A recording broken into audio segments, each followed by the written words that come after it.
Good afternoon, ladies and gentlemen. My name is Miguel Tamin. I'm Dean of the School of Arts and Humanities. I'd like to welcome you all to this joyous occasion. It's hard to believe, or at least an indication of how old I am, that it's hard to believe that Disputatio is 25 years old. I'm very glad to see here Professor Ferreira, of course, one of the founders. I saw Professor João Branquinho only last week, so he's still alive and kicking. Of course, a third person who should perhaps be remembered at this point is Professor Manuel Lourenço, one of the founders. According to a slightly apocryphal version, he was probably the originator, the name of the journal, or at least one of his pet theories was, of course, that Wittgenstein's investigations were a modern version of medieval Disputatio, and I heard him often mention that. Anyway, it's a wonderful symptom that a journal is still around after 25 years, and of course, I wish it and you all a very happy next 25 years. Thank you very much.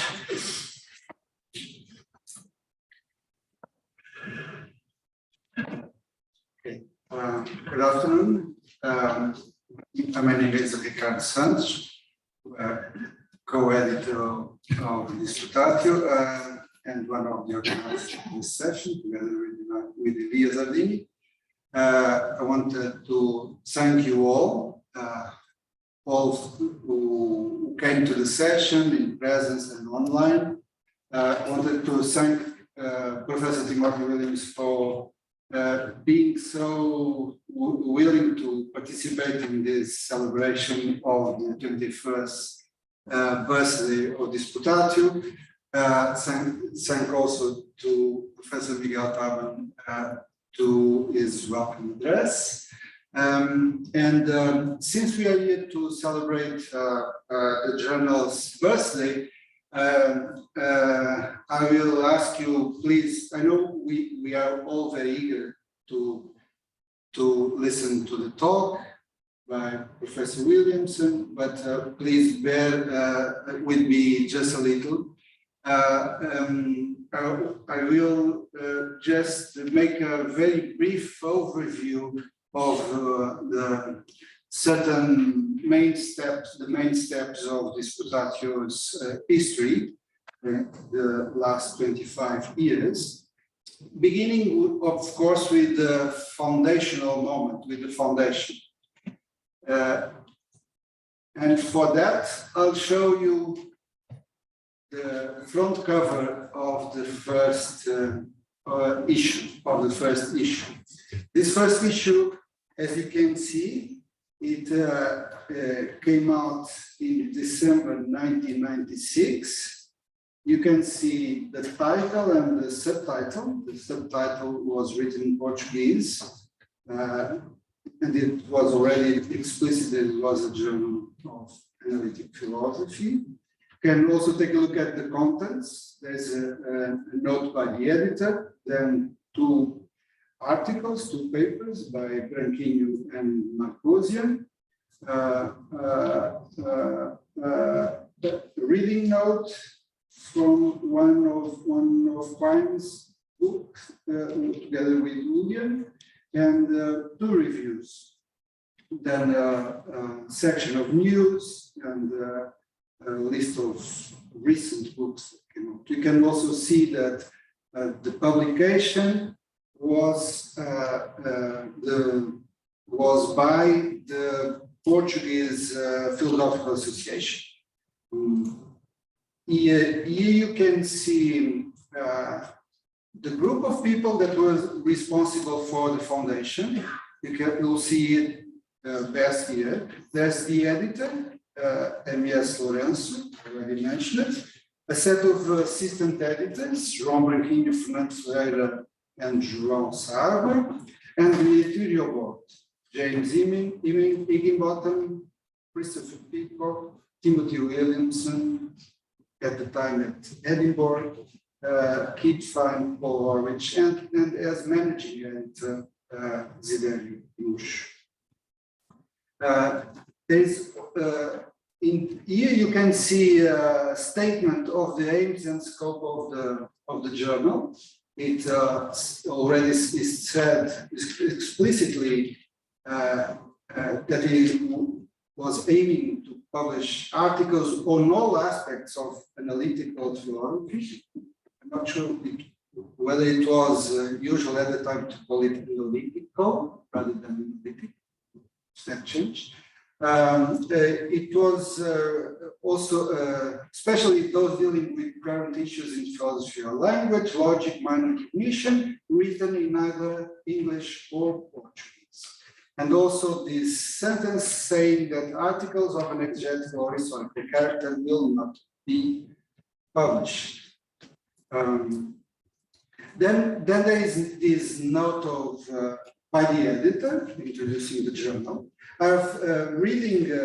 Going again through this note, and I saw that there are three main ideas that the editor stresses in his note. The first is that he is presenting a journal dedicated to analytic philosophy and aiming to develop this kind of philosophy in Portugal.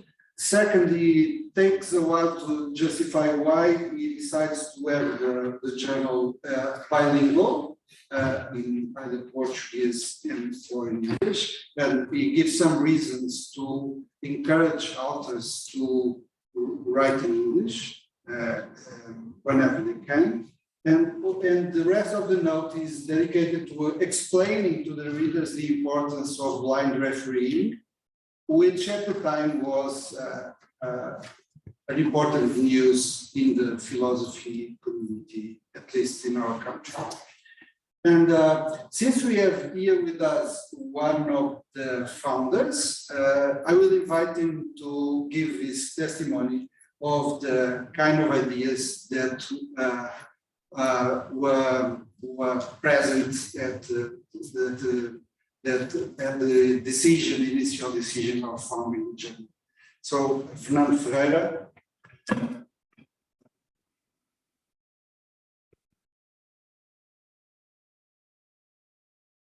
Ricardo, thank you, Professor Taman. Well, Professor Taman and Professor Ricardo Santos have already told most of the things that I wanted to tell. Maybe if the people that do not speak Portuguese excuse me from reading a little bit of what Manuel Lourenço wrote in this note of presentation. A direção da Disputácio considerou útil que fosse feita uma apresentação da revista para o público de língua portuguesa, ao qual só em parte a revista se destina. E o facto mais elementar acerca da revista, que a forçou a se tornar explícito, sem relativizações, é que se trata de uma publicação exclusivamente da filosofia. Portanto, isto é o Manuel Lourenço que de facto não poupava palavras. E no fim, o aspecto gráfico da revista é este, ou era este. Finalmente, resta tentar impedir que o aspecto físico de Disputátil conduza a um erro de raciocínio que é necessário mencionar imediatamente. Da simplicidade do aspecto físico não é permitido inferir para o valor do trabalho publicado. Portanto, Manuel Lourenço não gostava de falar, mas de facto nós, de certa forma, tomamos como exemplo o Journal of Philosophy, que tem um aspecto físico muito semelhante ao que a Disputátil veio depois a tomar. Como é que nasceu a Disputátil? Quer dizer, já foi há 25 anos, as pessoas têm memórias que podem diferir aqui e ali, mas de facto, tanto o João Branquinho como o João Saágua, como o Desidério Luxo conheciam o professor Lourenço, porque imagino que o professor Manuel Lourenço foi professor deles, não é? O professor Manuel Lourenço nunca foi meu professor, eu sou do departamento de matemática aqui ao lado na Faculdade de Ciências, mas eu quando cheguei a Portugal, depois de doutorar em 1978, em matemática, lógica e matemática, para ser mais exato, entrei em contato com o professor Manuel Lourenço, porque conhecia aquele grosso volume da Gulbenkian. Oh, sorry, I'm speaking in Portuguese. Sorry. When I got from from the United States, when I got my PhD degree in mathematics, I got in touch with Professor Manuel Lourenço because I knew that he had published this big book of Gulbenkian that was yellow at the time, called O Teorema de Gödel e Hipótese do Contínuo, que é uma coisa que, which were things that, of course, interested me, I still do.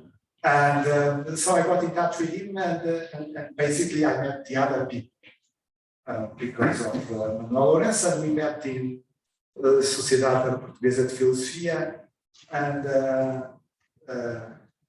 Disputatio was born at the time because we, 5 of us, and I'm including here Zidane Murshel, the 5 of us wanted to introduce, not really introduce, because Manuel Lourenço had already introduced, but give a new impetus to analytic philosophy in Portugal, and that's why we got into this project. I'm very happy that Ricardo Santos invited me to be in this venue, because somehow I'm a little bit proud of being a founder of Disputatio. I cannot conceal it, because it's still thriving. I have nothing to do with Disputatio for at least 15 years, although out of courtesy, I would say that they still mention me in the editorial board, but I do absolutely nothing. And of course, it's in very good hands with Ricardo Santos and Eliri Zardini. And I just hope that 25 years from now, we'll be here commemorating the 50th anniversary of Disputatio, because it would mean that Disputatio is still alive, but more importantly, it would mean that I will be still alive.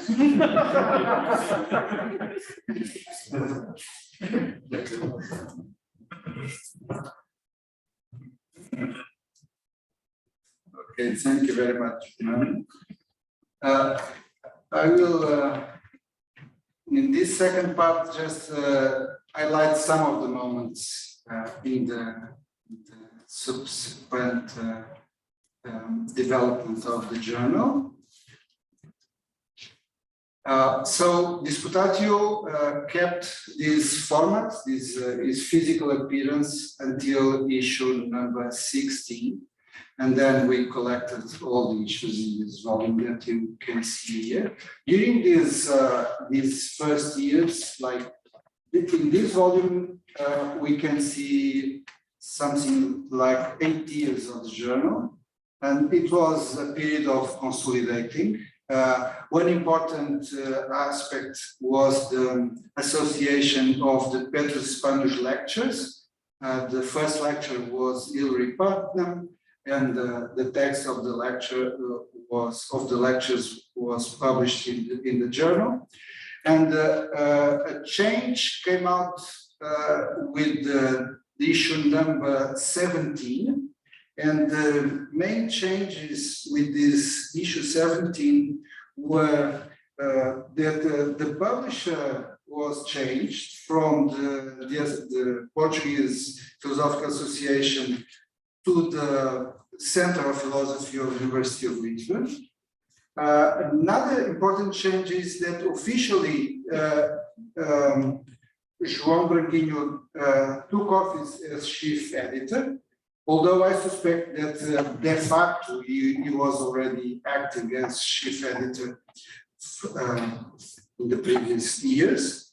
The editorial board was renewed, and as you can see from the image, there were improvements on the paper version with this new blue cover.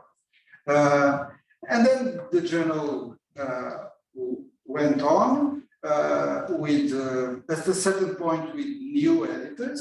And I would like to show you who the editors were until today. So we have the first 8 years of Manuel Lourenço, then João Branquinho, Then Teresa Marques joined João Branquinho, the editorship of the journal.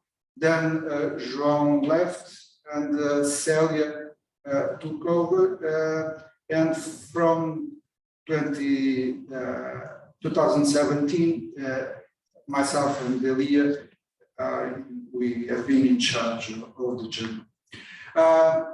But those are just the chief editors. Of course, to make the journal going on, it requires collaboration of a lot of people. And so I need to acknowledge the participation of many people, starting with António Branco, João Branquinho, José Corby, Daniel Dennett, Michael David, Fernando Ferreira, Kit Fine, José Frederico Marques, Pedro Galvão, Manuel Garcia Carpinteiro, James Higginbottom, Paul Orwich, M.S. Lourenço, José Mestre, Desidério Murcho, Christopher Peacock, Lloyd Rabinovitz, João Sarga, Diogo Santos, Pedro Santos, Peter Soiren, Adriana Silva Graça, Célia Teixeira, Charles Travis, and I hope I didn't forget anyone, but if I did, please forgive me.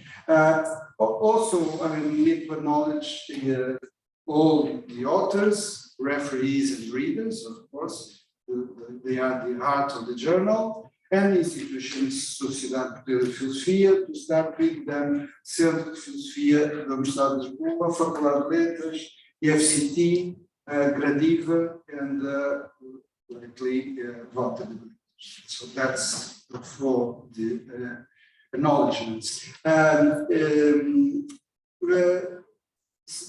Looking now to the more recent phases of the journal, we can point out as an important milestone when we changed publisher and we hired Walter de Gruyter and Ciendo as our publishers. For some time now, the journal is online only. There is no paper edition, and it's open access and no profit. It's in open access in an important way, which is free of charge to the authors, because that's important to stress. Also, another thing that I would like to mention is that the journal has been included in several indexing services and assessed by some of them. In particular, the Simago journal ranking has been evaluating Disputatio since, as you can see here, since 2001. And in the 2020 evaluation, Disputatio reached Q1, the first quartile, and became, according to this ranking, the leading analytic philosophy journal published in the Romance-speaking world. And that gives us stimulus to go on, to continue, but also great responsibility. And so I think I'll finish here my overview, and we can move on to the next main part of the session with a much weighted lecture by Professor Timothy Williamson. But first, Ilya is going to introduce our guest speaker.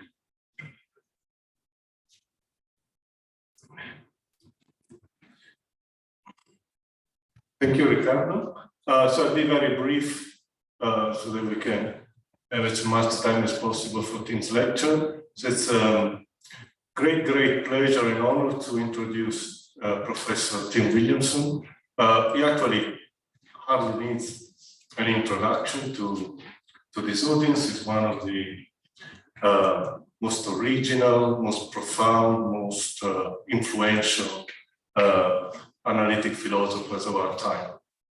So just very briefly, academically, just to say he's been for a long time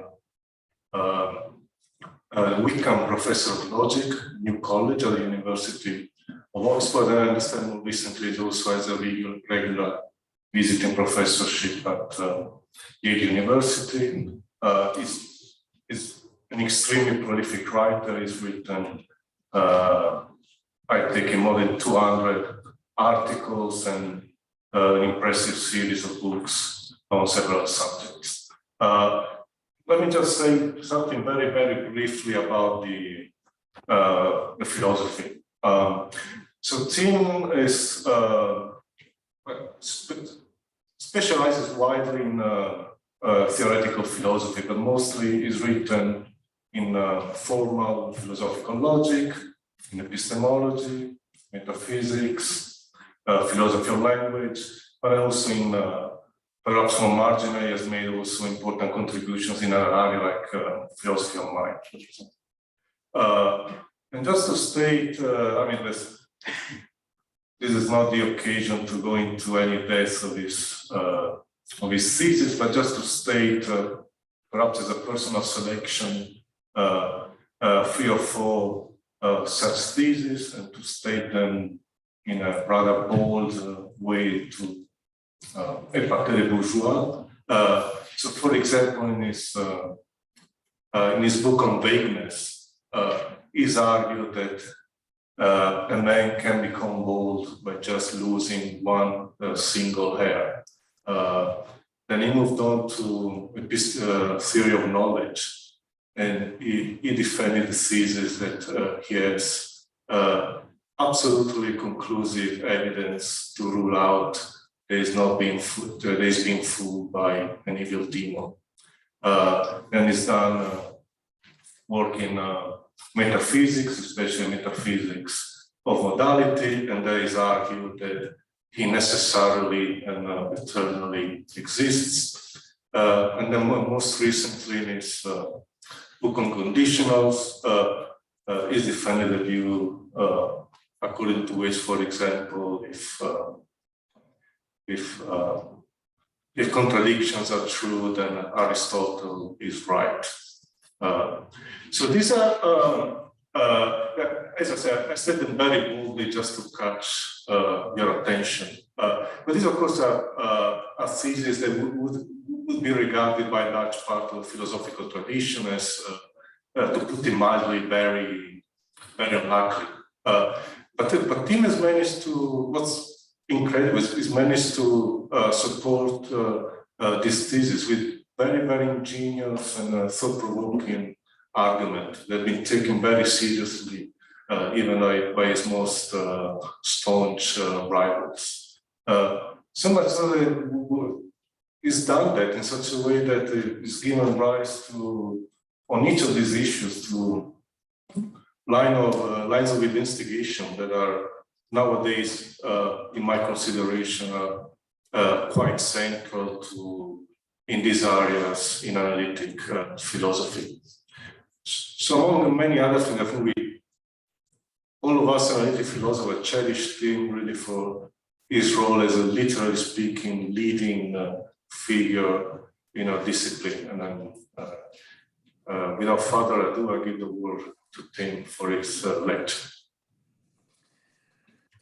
Right. Well, thank you for those kind words, and I'm very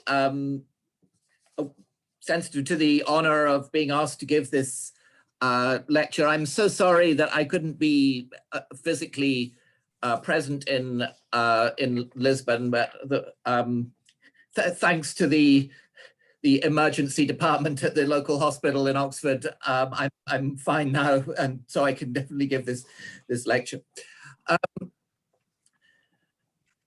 So this lecture celebrates an historic occasion, the 25th birthday of the journal Disputatio. I will start with a few historical remarks, sketching a big picture without attempting to fill in the details. That may trouble friends of the journal who know that it does not consider contributions of a purely historical nature. But be reassured, the lecture will move on to more fully philosophical issues. So when we look back on the history of philosophy in the late 20th and early 21st centuries, one of the most striking developments has been the global spread of analytic philosophy.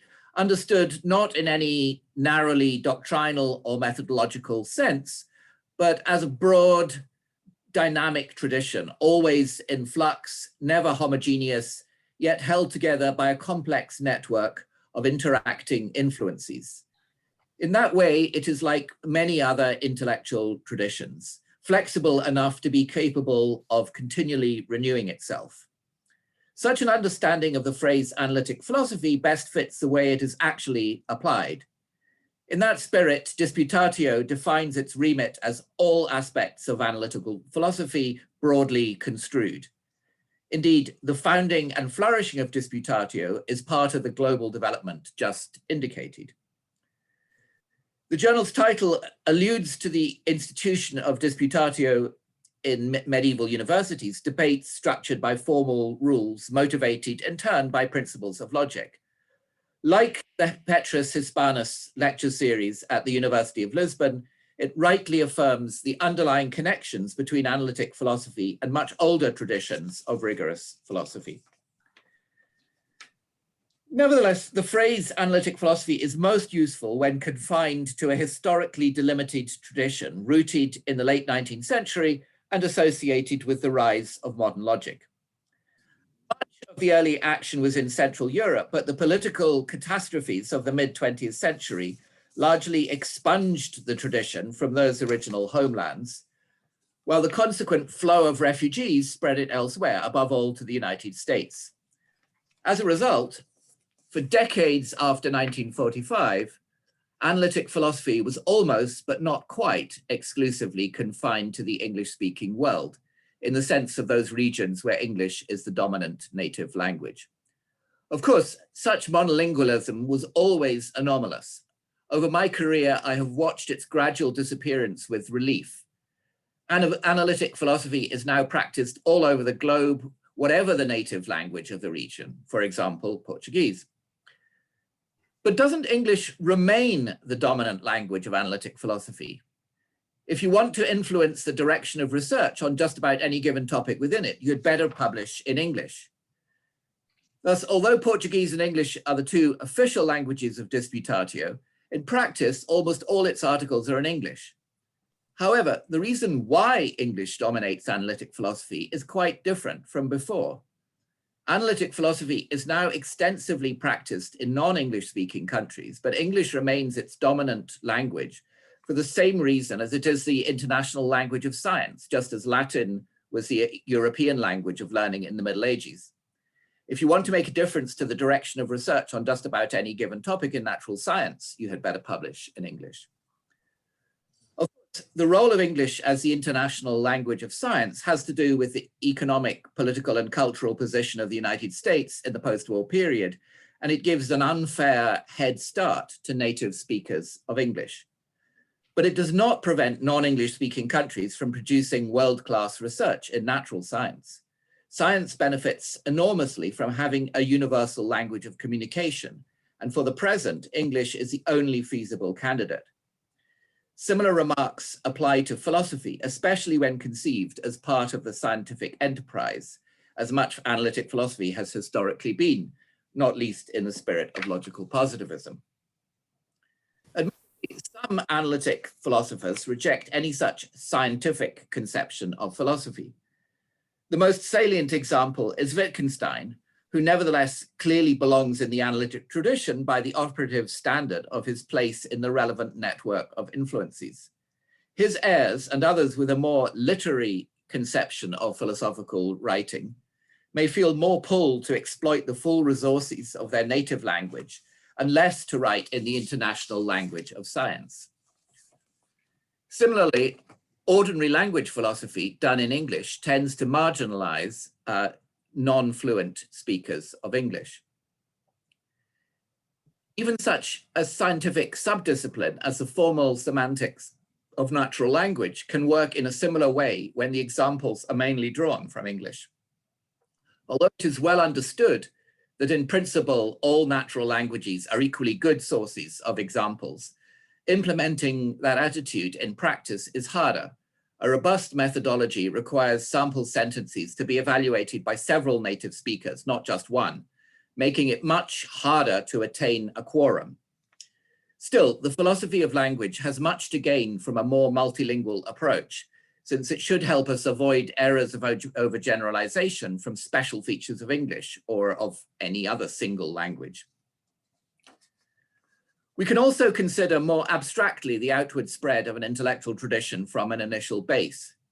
At least in the early stages of the process, we can expect that base to remain the center of the tradition, for instance, analytic philosophy, with a growing periphery outside. The asymmetry between center and periphery manifests itself in terms of the balance of intellectual trade. The center is a net exporter of ideas, the periphery a net importer. Bibliometrics would provide a crude measure of the imbalance. The periphery cites the center more than the center cites the periphery. Another mechanism is travel to the initial base for purposes of study and then return.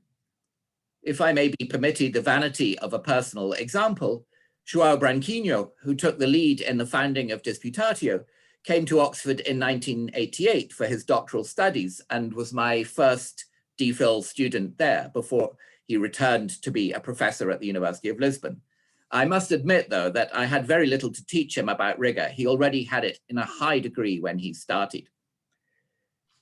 In the longer run, however, the tradition has no need to remain as centralized as in those early stages.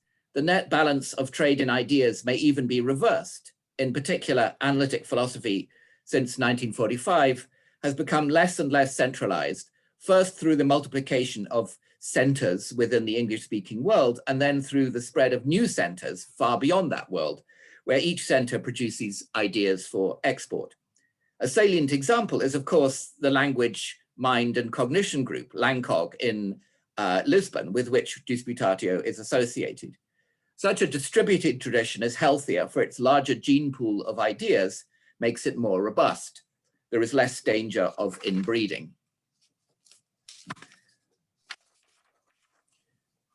Predictably, I regard the spread of analytic philosophy as progress. However, in characterizing it as an intellectual tradition, I did not define analytic philosophy by its virtues, but only by a particular network of influences. For all I said, those could be bad influences. Plainly, not all contemporary analytic philosophy is good philosophy, and not all contemporary non-analytic philosophy is bad philosophy. Moreover, the analytic tradition is dynamic. In the mid-20th century, its most prominent strands were logical positivism and ordinary language philosophy, both of which arguably made very significant contributions to philosophical progress in their time, but nevertheless depended on what I would regard as now obsolescent conceptions of linguistic rules. If the present global spread of analytic philosophy were merely the spread of logical positivism or of ordinary language philosophy, I would see little to celebrate in that spread. Fortunately, analytic philosophy, having learnt from both movements, has moved on. So why is the global spread of the analytic tradition something to celebrate? In short, because for the foreseeable future, the analytic tradition is the main home of scientific philosophy.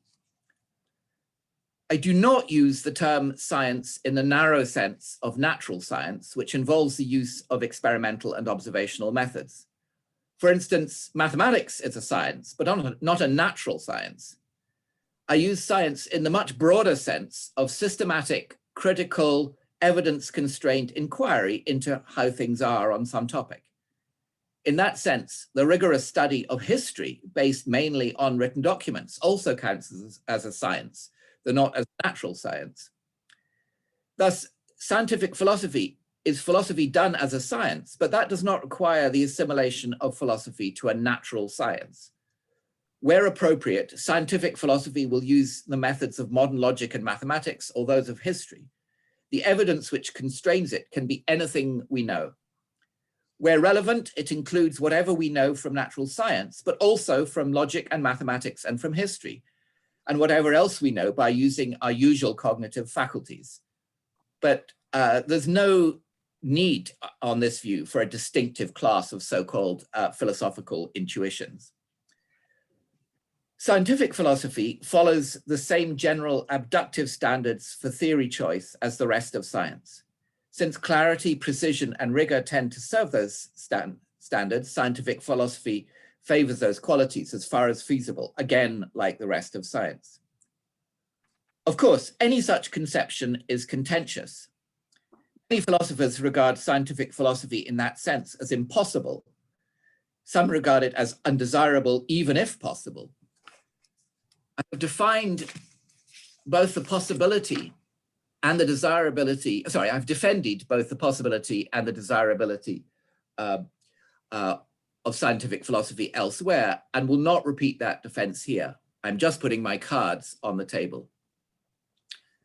I suggest that many, perhaps most great philosophers before the analytic tradition did something like scientific philosophy, and that much, though not all analytic philosophy, including, I am sure, all contributions to Disputatio, approximates to scientific philosophy too.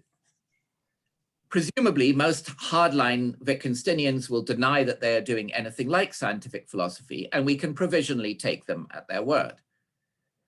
Conversely, I do not assert that all contemporary scientific philosophy is analytic philosophy.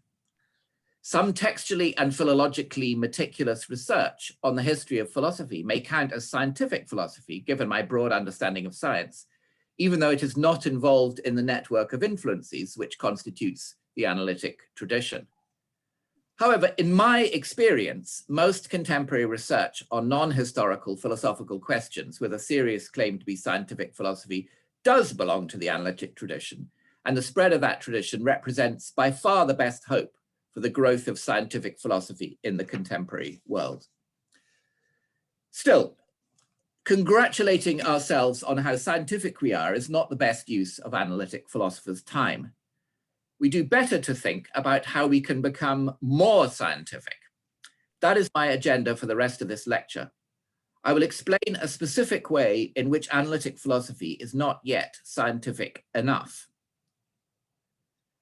I will start with probably the most scientific branch of philosophy, logic. In debates on alternative logics, a common move is to identify a putative principle of logic, such as the law of excluded middle, whose failure one can in some sense conceive, and then to assert that even if this principle, such as excluded middle, in fact holds, it is too substantive to count as logically valid. It forecloses a question which logic should leave open. This move can sound admirably open-minded, and in that way scientific. So let's call the underlying conception below that move neutral logic. Obviously, the general tendency of neutral logic is to weaken logic, to make as little as possible count as logically valid. Indeed, with sufficient ingenuity, one can in some sense conceive the failure of any putative principle of logic. Thus, the natural conclusion of neutral logic is that no principle is logically valid, so logic is entirely useless. People who rely on neutral logic in arguing against classical logic typically conceal this natural consequence of their starting point from themselves, and perhaps from others, by focusing myopically on just one way of conceiving the failure of a putative principle. As a fallback, they might claim that a small dose of neutral logic is healthy, even if gorging on it would be fatal. Consider the analog of a small dose of neutral logic for mathematics as applied in natural science. One would reject a specific principle of standard mathematics because one can, in some sense, conceive its failure, claiming that it thereby forecloses a question which mathematics should leave open. Such a move would reduce the explanatory power of theories in natural science by eliminating some of their mathematical consequences. Of course, in particular applications, one could still recover the relevant consequences by postulating them as ad hoc auxiliary hypotheses. But postulating an auxiliary hypothesis instead of deriving it from independent general principles still reduces explanatory power. The same goes for applying a small dose of neutral logic to the background logic in natural science. Even a small dose of neutral logic is not good science.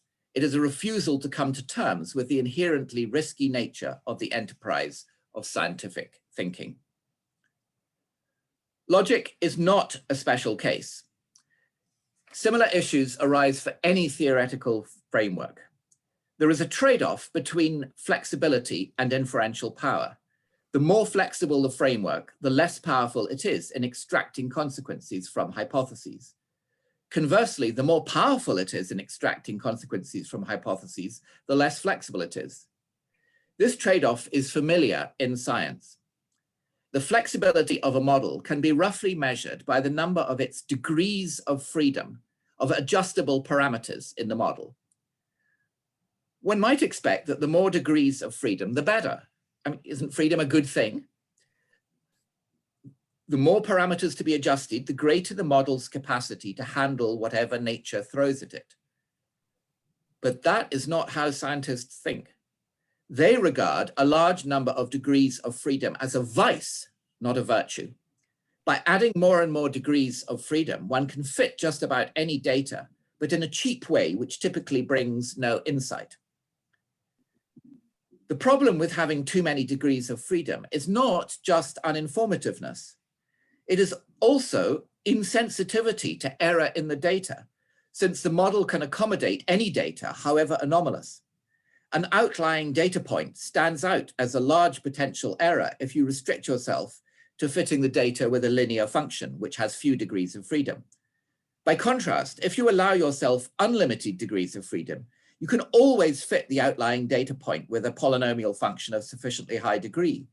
But the latter approach typically leads to severe instability in the selected values of the adjustable parameters, and so in one's hypothesis.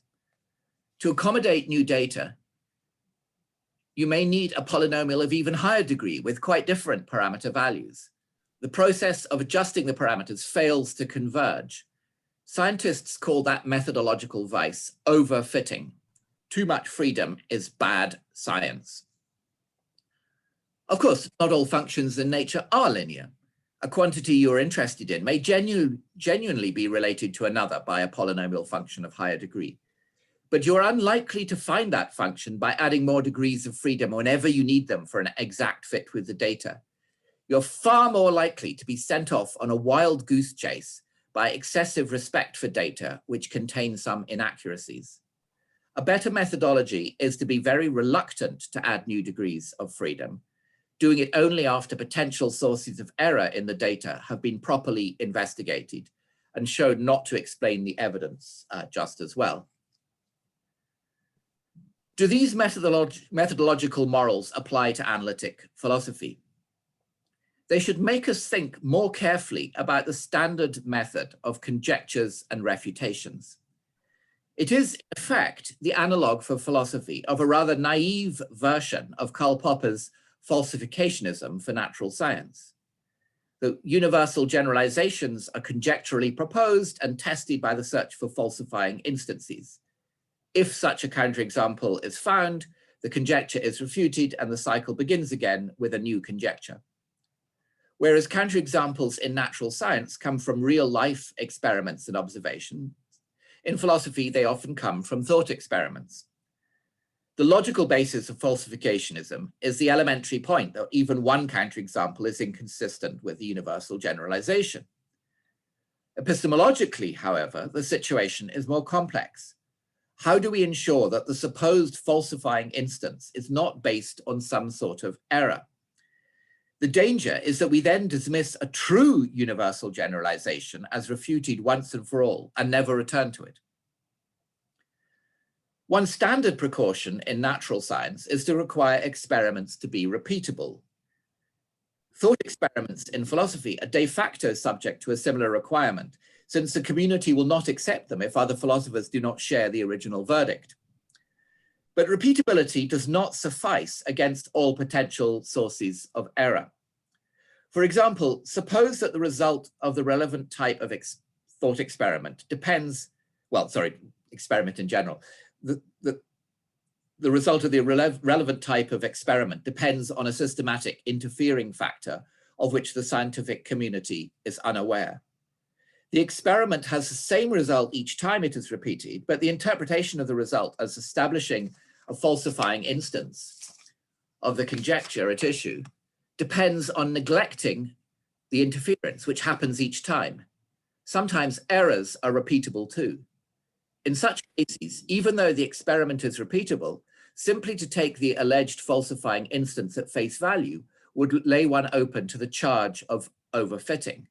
A wider ranging search for potential sources of error is more appropriate. So proponents of the negative program of experimental philosophy have campaigned against taking any results of philosophical thought experiments at face value. Much of the original campaign targeted repeatability. Some early results suggested that although the standard verdicts on classic philosophical thought experiments were repeatable amongst white males, they were not repeatable amongst non-whites and non-males, and so should not be treated as reliable. However, most of those early results were in turn later found not to be repeatable themselves once the experiments were redone in accord with the standards prevalent in experimental psychology. Some framing effects may be more robust, such as some variations in verdict correlated with the order in which thought experiments are presented, but they're not very relevant to the long-term impact of thought experiments on the philosophical community, where verdicts must retain conviction across a wide range of framing contexts. In general, the negative program of experimental philosophy has not lived up to its early promise or threat.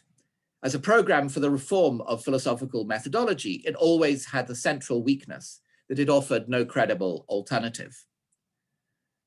Of course, there was the idea that everyone should do experimental philosophy, but it faces the problem that experimental philosophy does not address most philosophical questions. For example, consider the question, is torture always wrong? Experimental philosophy may be able to find out whether most people think that torture is always wrong, but that is not the same question as whether torture is always wrong. We could link the two questions given the not especially plausible bridge principle that torture is always wrong if and only if most people think that torture is always wrong. But experimental philosophy cannot establish that bridge principle. At best, it can establish whether most people think that the bridge principle holds, but that is not the same question as whether the bridge principle does hold. We could link the two questions given the not especially plausible bridge meta principle that the bridge principle holds if and only if most people think that the bridge principle holds. But that is to embark on an infinite regress, which will never pull any of the required links out of the hat. To insist that philosophers should do only experimental philosophy is in effect to tell them to stop asking philosophical questions and do psychology instead. In practice, proponents of the negative program made only an apparently less extreme demand that philosophers should stop relying on philosophical intuitions, such as verdicts on philosophical thought experiments. However, they were unable to demarcate a distinctive psychological category of philosophical intuitions narrower than the category of all judgments not based on conscious reflection. But all reflective judgments ultimately depend on unreflective judgments. Thus, their methodological injunction inadvertently implied a ban on relying on any of our judgments at all, and so committed experimental philosophers to a general skepticism very far from their intentions. In response, some experimental philosophers tried restricting the ban to unreflective judgments about quite unusual situations, such as those postulated in most philosophical thought experiments, on the grounds that our unreflected judgments had not been calibrated to deal with such situations. However, the class of unusual situations remained hopelessly ill-defined. After all, linguists since Chomsky have emphasized that our language faculty must be able to deal properly with utterances of sentences we have never previously encountered. Indeed, we're always in an unusual situation once enough detail is included. Thus, a ban restricted to unreflective judgments about unusual situations in effect licenses experimental philosophers to apply their ban ad hoc, however it happens to suit them. That is hardly good science. In short, the negative program of experimental philosophy offers no coherent alternative methodology consonant with its extreme rhetoric. Nevertheless, its radical gestures do point towards a genuine weakness in the current methodology. Philosophers are surely fallible in their verdicts on thought experiments, not because thought experiments are more problematic in principle than other forms of argument in philosophy, but because philosophers are human. For reasons already explained, the kind of fallibility we need to worry about is not idiosyncratic aberration, but something much more systematic. In particular, we should worry about potential sources of error built into the normal human cognitive apparatus, so that the errors they produce may even be human universals. As a result, a false verdict on a thought experiment may achieve consensus across ethnicities and genders. The usual methods of experimental philosophy are ill-designed to pick up that kind of unreliability. But the more urgent worry is that the standard methods of analytic philosophy are also ill-designed to pick it up because they tend towards overfitting. When there is consensus amongst philosophers as to the natural verdict on a thought experiment, they tend to accept that verdict as correct without more ado and adjust theory accordingly. Of course, the possibility in principle of humanly universal error is in itself just one more skeptical scenario and no good argument for a skeptical conclusion. But in some cases, we have positive reason to postulate such errors. In particular, we may have psychological evidence that the normal human cognitive apparatus includes various heuristics, fast and frugal or quick and dirty ways of answering questions which are reliable enough to be useful, but still not perfectly reliable. For example, susceptibility to various visual illusions is built into the normal human apparatus for perceptual judgment as a byproduct of otherwise valuable heuristics. The consequent errors are humanly universal, just in the sense that humans are normally predisposed to make them, though we can inhibit that disposition to error. In the Muller-Lyer illusion, we are tempted to judge that one line is longer than the other, but once we are in the know, we refuse to give way to temptation. Heuristics are not limited to perception. We need and use them in other cognitive processes too. Often we have no pre-theoretic access to the fact that we are using an imperfectly reliable heuristic, or to what heuristic it is, or to its status as a mere heuristic rather than a universal rule. Such heuristics, I suggest, can produce cognitive illusions which lead us to make false judgments in philosophically relevant cases. I will propose some examples. In his paper, A Puzzle About Belief from 1979, Saul Kripke explains how our normal ways of ascribing beliefs can easily lead us into inconsistency in quite ordinary cases. He plausibly suggests that English speakers rely on something like the schema. A normal English speaker who is not reticent will be disposed to sincere reflective assent to inverted commas P, if and only if he believes that P. Plausibly, users of other natural languages rely on analogous schemata. Call this family of schemata the assent principle. Combined with the convincing principle that correctly translating a belief ascription preserves its truth value, the assent principle generates inconsistency in describing the beliefs of a bilingual speaker in realistically possible circumstances, the famous case of puzzling Pierre. Indeed, as Kripke also explains, the problem arises even in the monolingual case. Readers of A Puzzle About Belief may interpret Kripke as suggesting that our ordinary concept of belief is incoherent or something like that. In response, some may attempt to qualify the assent principle in more or less elaborate ways to avoid the contradiction. There is a simpler possibility. The assent schema may be a normal heuristic for ascribing beliefs. After all, it provides a quasi-operational test for belief in terms of overt behavior. That's the word assent to a sentence. Of course, the words normal, reticent, disposed, sincere, and reflective provide some wiggle room, presumably intended to avoid obvious counterexamples. But the underlying heuristic could be even simpler. An English speaker will assent to quotes P when asked, if and only if they believe that P. The complications may be fallbacks we invoke when the basic heuristic fails. If this approach is correct, many of the apparent counterexamples to various theoretical claims presented in the voluminous and inconclusive literature on propositional attitude descriptions may be errors generated by our implicit reliance on fallible heuristics. The many complicated accounts proposed for the semantics of propositional attitude descriptions may just be artifacts of overfitting. Another potential case of overfitting is the semantics of conditionals. In my book, Suppose and Tell, published last year, I argue that our primary heuristic for assessing conditional sentences is a suppositional rule, closely related to what is often called the Ramsey test after Frank Ramsey. The rule is this: your hypothetical assessment of C on the supposition of A should be the same as your non-hypothetical unconditional assessment of the conditional if A, C. And that should hold even when both assessments are made on some auxiliary background suppositions. Thus, if you hypothetically accept C on the supposition A, you should non-hypothetically accept if A, C. Similarly, if you hypothetically reject C on the supposition A, you should non-hypothetically reject if A then C. Moreover, your probability for C conditional on A should equal your unconditional probability for if A then C.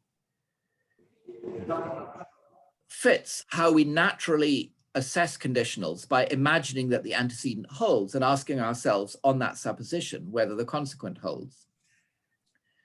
Nevertheless, the suppositional rule cannot be perfectly correct, for in many circumstances, it mandates mutually inconsistent assessments, as can quite easily be shown. I'm details here. Thus, the rule is best understood as a less than fully reliable heuristic whose distinctive cognitive function is to extract information in sentential form from our capacity to imagine in reality-oriented ways. But the literature on conditionals in natural language relies extensively on assessments of sample conditional sentences in line with the suppositional rule. Such assessments have been taken to motivate increasingly complicated semantic theories of plain conditionals, which freely help themselves to additional degrees of freedom, starting, for example, with a parameter for a similarity relation or a selection function or something like that. In particular, such data are taken to refute the maximally simple material, that is, truth functional interpretation of if. That interpretation adds no degree of freedom to the semantics at all. Most current semantic theories of natural language conditional add degrees of freedom to accommodate data sets arguably generated by an inconsistent heuristic. This looks like a classic case of overfitting. Heuristics may also underlie traditional philosophical paradoxes. For example, the liar paradox results from a disquotational principle for truth, which is central to the ordinary practice of assessing truth ascriptions.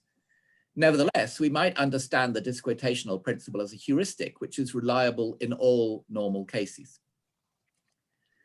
Similarly, the Heuristics paradox is often attributed to a tolerance principle like this.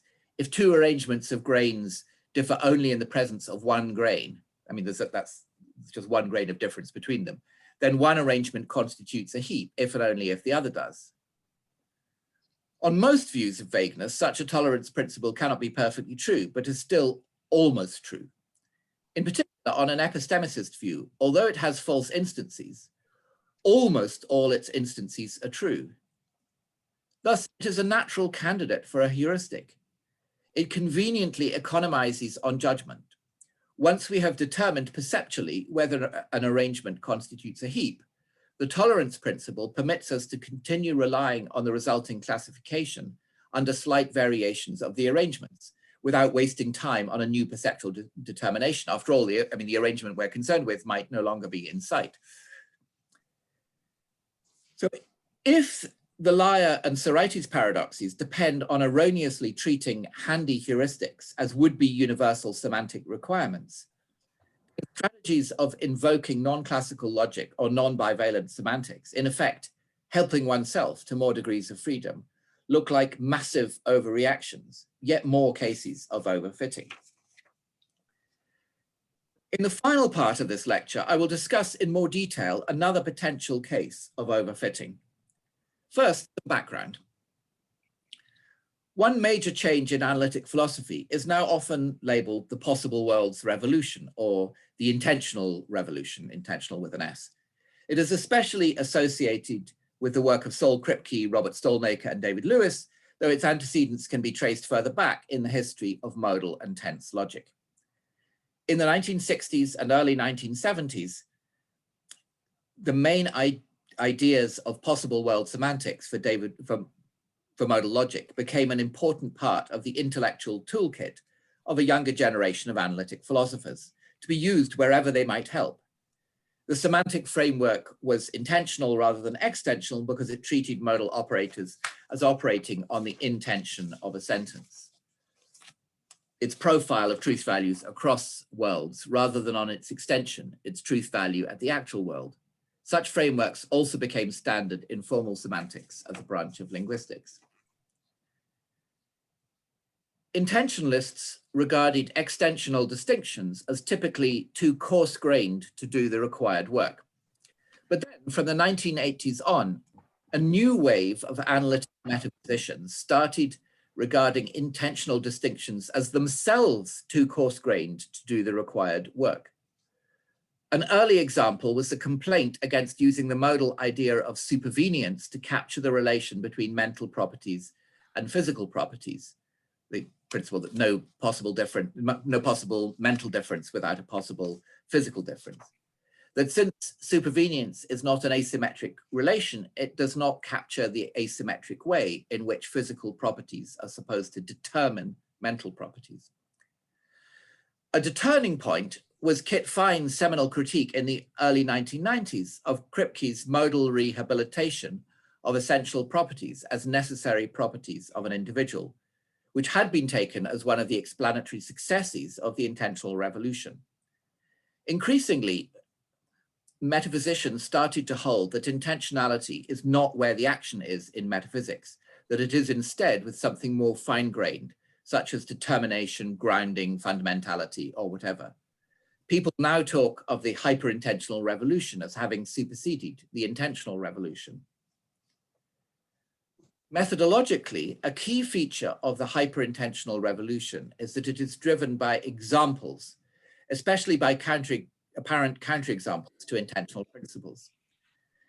The main argument of Fine's classic paper, Essence and Modality, from 1994, is based on contrasts like that between 1A and 1B. So now I'm going to be talking about various pairs of sentences, and you can see on the very short handout that was circulated on the chat what you can remind yourself what these sentences are, because it'll be hard to remember all the labels. So 1A is, it is essential to Socrates that he is Socrates, and 1B is, it is essential to Socrates that he is a member of the singleton of Socrates, singleton set. If one is willing to think in essentialist terms at all, one is liable to be struck by 1A as true. It's essential to Socrates that he's Socrates, and by 1B as false. It's not essential to Socrates that he's a member of the singleton of Socrates, at least until conscious theoretical commitments intervene. 1A sounds like a truism, 1B sounds like the introduction of something extraneous to Socrates himself, his singleton set. Nevertheless, on standard views of the modal metaphysics of sets, being Socrates is necessarily equivalent to being a member of singleton Socrates. Thus, if 1A and 1B differ in truth value, the semantic operator, it's essential to Socrates that, is hyperintentional. Consequently, essentialist ideas cannot be understood in purely intentional terms. Fine's argument is powerful. It is valid in form, and his assessments of pairs such as 1A and 1B have been widely found convincing, not only by people with prior sympathy for his conclusion. So let's consider some more arguments of similar form for hyperintentionalist conclusions about other matters. So here is an argument that, because it read constitutively rather than causally, is hyperintentionally. So consider 2A and 2B, and I'm assuming, as it were, that grass is green. So 2A is the proposition that grass is green is true because grass is green. 2b is the reverse. Grass is green because the proposition that grass is green is true. So it's natural to assess 2a as true and 2b as false, a contrast anticipated by Aristotle, that truth comes from the world, not vice versa. That seems like the right explanatory direction that we have in 2a. Nevertheless, on standard views of propositions and truth, the proposition that grass is green is true is necessarily equivalent to grass is green. And by the way, it's important that I'm not using sentential disquotation here, where that necessary equivalence would be much more dubious. So there's no intentional difference between 2a and 2b. And thus, the term because is hyperintentional, the argument concludes. We could reach the same conclusion by using a repetitious conjunction in place of a truth ascription. So if you take the conjunction grass is green and grass is green, that's because grass is green. That sounds okay. Whereas the converse would be that grass is green because the conjunction grass is green and grass is green. Now, it's natural to assess 3a as true and 3b as false. We no more need and than we need true to express the underlying fact. Nevertheless, grass is green and grass is green, the repetitious conjunction, is necessarily equivalent to grass is green. So that's another argument for the hyperintentionality of constitutive because. Now, here's a third argument of the same form for the hyperintentionality of because. And I'm going to assume that Vera is a vixen. And in case you don't know, vixen is just the English term for a female fox. So we've got 4a, Vera is a vixen because Vera is a female fox. And 4b, Vera is a female fox because Vera is a vixen. Now, it's natural to assess 4a as true and 4b as false. We do not need the word vixen to express the underlying fact. Nevertheless, Vera is a vixen is necessarily equivalent to Vera is a female fox. So that would be another argument for the hyperintentionality of because. The trouble is that vixen is synonymous with female fox. So by compositional semantics, the sentence Vera is a vixen is synonymous with the sentence Vera is a female fox. And 4a is actually synonymous with 4b. But if 4a and 4b are synonymous, they cannot differ in truth value. So something has gone wrong with the argument, at least in the case of 4a and 4b. So one hypothesis is that the contrasting assessments of 4a and 4b were correct, but because the word because covertly creates a quotational context in which one is talking about the linguistic expressions, vixen and female fox, not about the non-linguistic property of being a vixen. In other words, the non-linguistic property of being a female fox. But if because can covertly work like that in 4a and b, we need to determine whether it's working like that in 2a and b and 3a and b too. Now, that is not what hyperintentionalists typically want. To make their hyperintentional point, they need to use because with a non-metalinguistic, metaphysical reading. On that reading, 4a and 4b cannot differ in truth value, so one of the original assessments was incorrect. Presumably, we made the error because we were distracted by superficial linguistic features of the examples. But since 2a and b and 3a and b are so similar to 4a and b, we need to check whether we made similar errors in assessing the former, again distracted by superficial linguistic features of the example. The answer is by no means obvious. So let's consider another case, this time involving the causal construction brought it about that. So here is an example, an argument that it is hyperintentional in its second argument. So we've got sentence 5a, Mary brought it about that John was a contributor. And 5b, Mary brought it about that John was a self-identical contributor. Now, imagine an ordinary context in which 5a is true. Mary did bring it about that John was a contributor. It is tempting to assess 5b as false on the grounds that Mary did not bring it about that John was self-identical. His self-identity had nothing to do with her. Nevertheless, John was a self-identical contributor is necessarily equivalent to John was a contributor. Thus, Mary brought it about that is a hyperintentional construction, the argument concludes. Now, here's a similar example. It concerns events in 1461 during the English War of the Roses. So Richard is going to be Richard Neville, Duke of Warwick, known as Warwick the Kingmaker. Edward is Edward Plantagenet, who became King Edward IV. So 6a is Richard brought it about that Edward was a king. And 6b is Richard brought it about that Edward was a male monarch. Now, as a matter of historical fact, 6a is true. But it's tempting to assess 6b as false on the grounds that Richard did not bring it about that Edward was male. His maleness had nothing to do with Richard. Nevertheless, Edward was a male monarch is necessarily equivalent to Edward was a king. Thus, Richard brought it about that is hyperintentional, the argument concludes. The trouble is that king is synonymous with male monarch.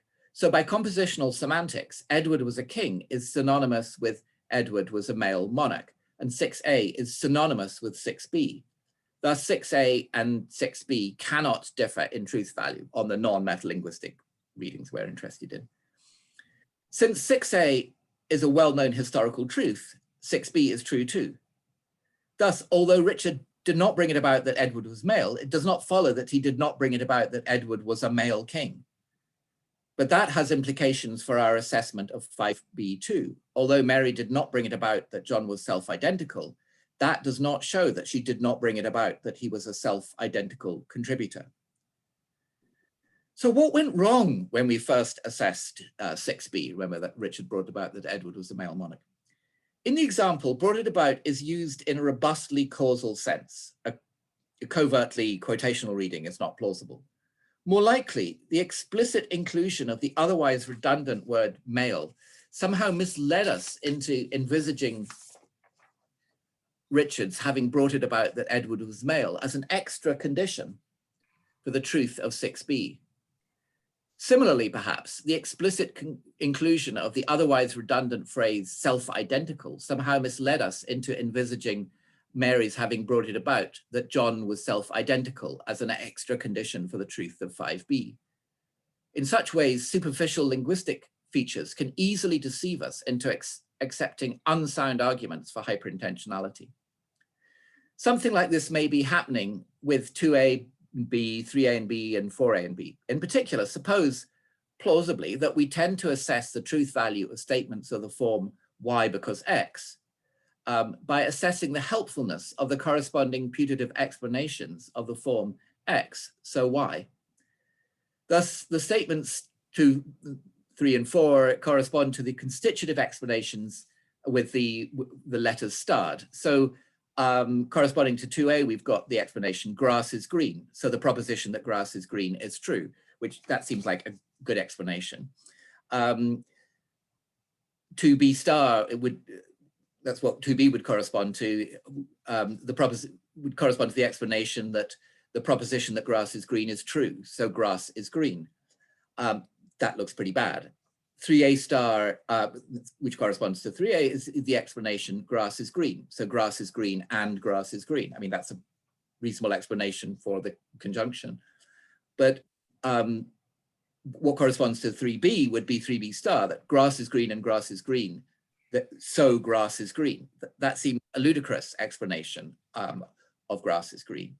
And again, for a star would be the explanation that Vera is a female fox, so Vera is a vixen, which that sounds like, you know, explaining in the right direction. Whereas Vera is a vixen, so Vera is a female fox. In most contexts, that seems like a bad explanation.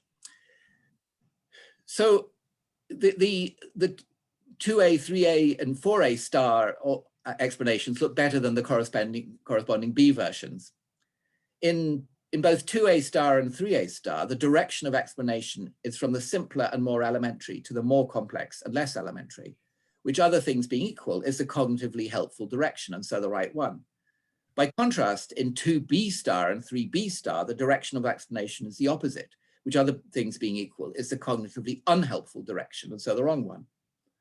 In 4A star, the movement is from 2 words to 1, but the 2 words, female and fox, seem simpler and more elementary than the 1, vixen, so the direction of explanation is still the cognitively helpful one, whereas in 4B star, it is the opposite.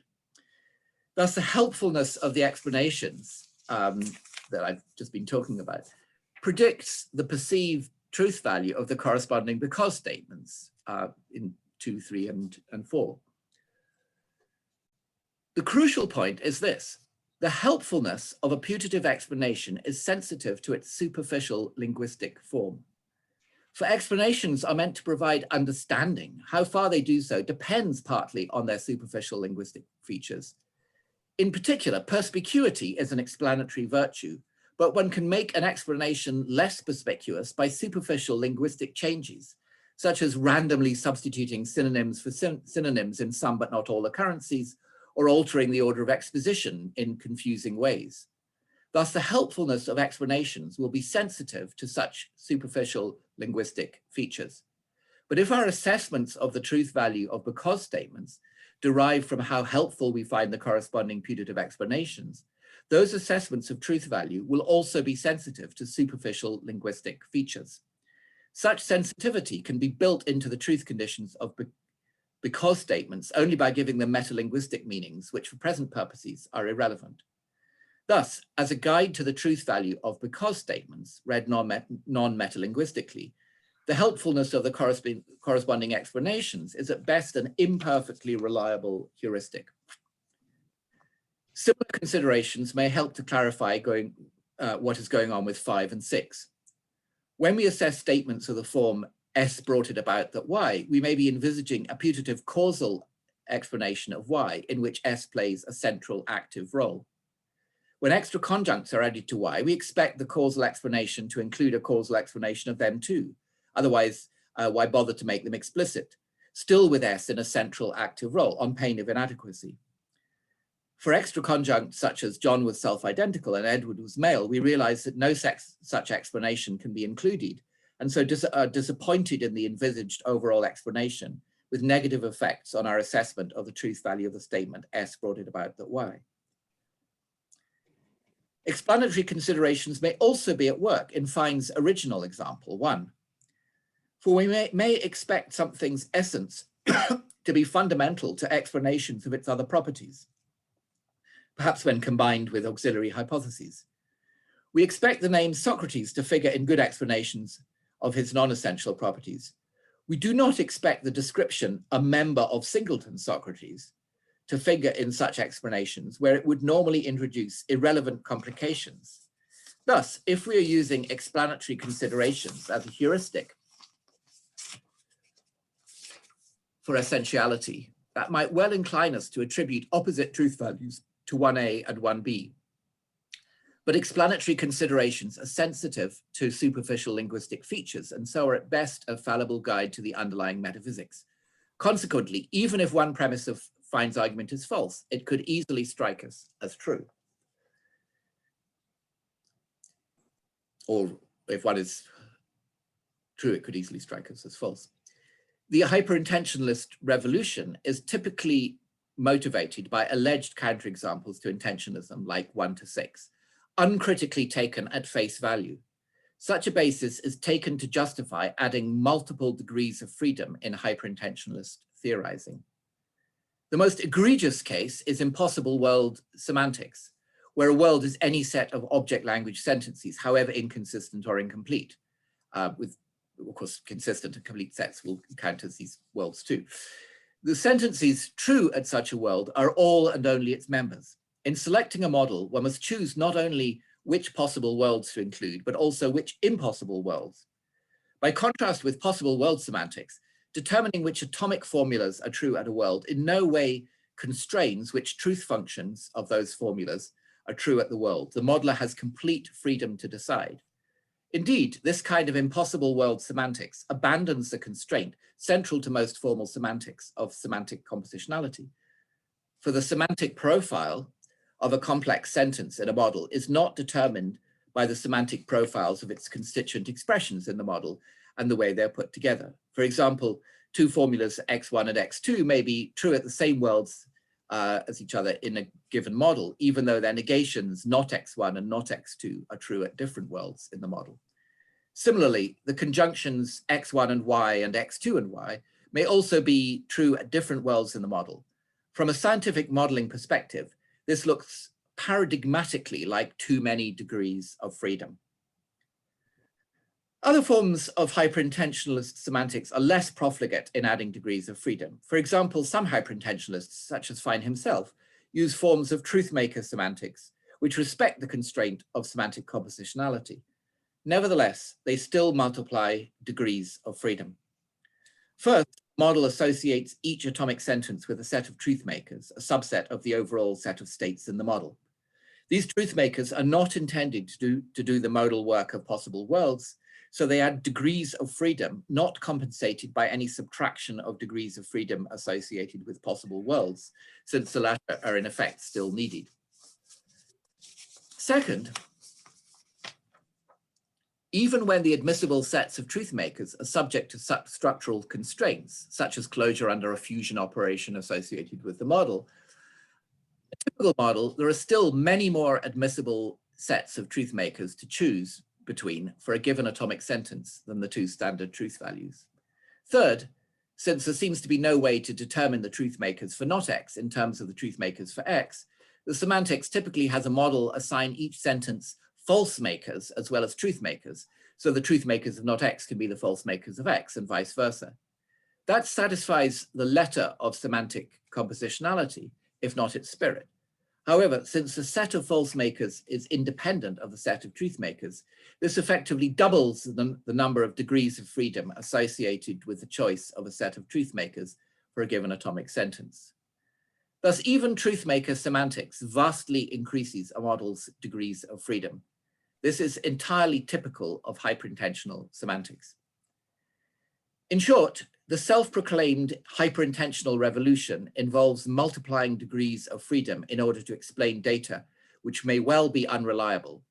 That looks like a classic case of overfitting. Disturbingly, there seems to be no awareness within the hyperintentionalist camp that the program carries these warning signs of bad science. The data are uncritically accepted and the extra degrees of freedom are uncritically welcomed as increasing flexibility. Consequently, the methodological challenges are not even being addressed. Of course, they might turn out to be just teething problems. If the program can achieve enough explanatory success, it may eventually be vindicated. But by normal scientific standards, merely accommodating data by multiplying degrees of freedom constitutes little in the way of explanatory success. It comes too cheap. But on present evidence, the so-called hyperintentional revolution may well be a spectacular case of overfitting. From this perspective, if analytic philosophy is to move up to the next level of methodological sophistication, it must take steps to avoid overfitting by becoming less profligate in adding degrees of freedom and more critical in assessing its data.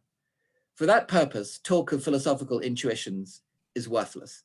Instead, we should be asking ourselves what heuristics might have produced those data and how reliable those heuristics are likely to be. That will be not a revolution, but a reform in philosophical method. I hope that Disputatio will play a role in this reform. Thank you very much.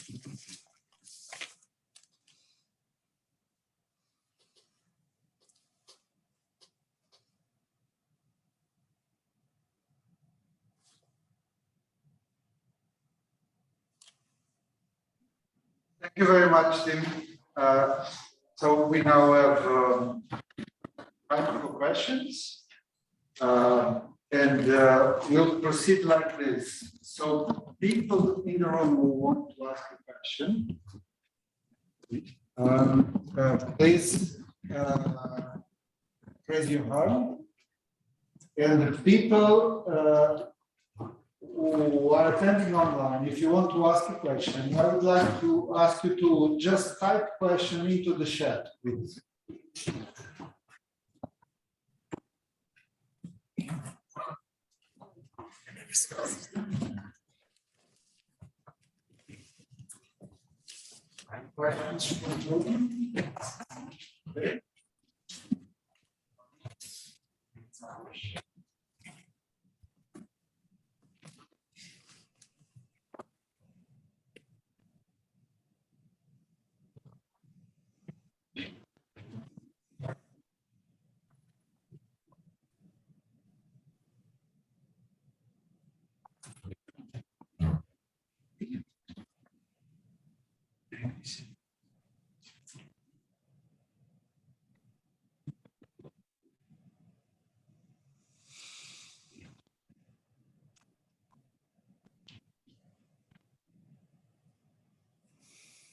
Okay, let's start. You can start with the question. I want to ask you, Professor, how is your opinion on the relationship between philosophy of mind and philosophy of language? I'm asking that because I think that in the last decades, analytic philosophy changed a lot. And for instance, I must tell a personal history. I was a phenomenologist, and I did not change my ideas, but in the last years, I realized that what I was doing is analytic philosophy, although of course not mainstream analytic philosophy. So I became what I say, an unorthodox analytic philosopher. So I argue that in recent times, it's not the main branch of analytic philosophers, but there is some analytic philosophers that argue that there is a primacy of philosophy of mind over philosophy of language, which is the opposite from classic analytic philosophy, that the prima philosophia was philosophy of language. So my question is, what do you think, Professor, about the relationship between philosophy of mind and philosophy of language? And if you agree or are outraged with the idea that philosophy of mind should have the primacy over philosophy of language. Well, by the way, this issue of the relation between philosophy of mind and philosophy of language goes back to methodological distinctions that I remember when I was a graduate student in Oxford in the late 1970s, where Michael Dummett was, insisting that that although that the philosophy of language had to take primacy, and that anyone who didn't agree did not count as an analytic philosopher, and so one consequence of this was, for example, that Gareth Evans, who thought that philosophy of language did not take primacy, did not count as an analytic philosopher by Dummett's standard. I think that the way things have gone within the analytic tradition, I think there's now great reluctance to give primacy to any one branch of philosophy. So, for example, analytic metaphysics definitely does not think that as it's in any way posterior to either philosophy of language or philosophy of mind. But if and I think that is where is also what you'd find, maybe amongst many moral philosophers, that they don't regard moral philosophy as sort of posterior to philosophy of language. That it's, they're not thinking of moral philosophy as something like the philosophy of moral language or anything like that. They're thinking of it as directly concerned with moral questions. But so I think that's pretty much the broad consensus these days. I mean, I don't mean that everybody holds this, but it's now very widely held view, and it's certainly one that I concur with. On the specific relation of philosophy of mind and philosophy of language, I would actually say the same thing, that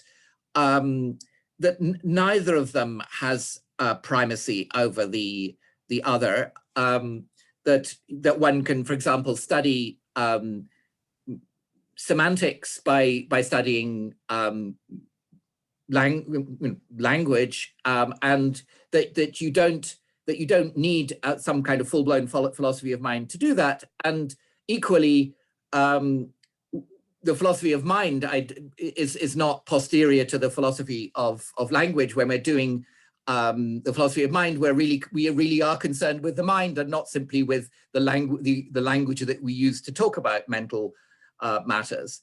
Of course, I don't think that philosophy of mind and philosophy of language are totally independent of each other. So, you know, in philosophy of language, well, actually, one of the things I've just been arguing for is that we need to be aware of the role that heuristics are playing in our judgments, that make so that as it were, some of the data that's used in philosophy of language may be in fact erroneous data, but because the judgments are the result of unreliable heuristics. So that, as it were, we can't do philosophy of language without paying some attention to psychological phenomena. And of course, I mean, Chomsky would regard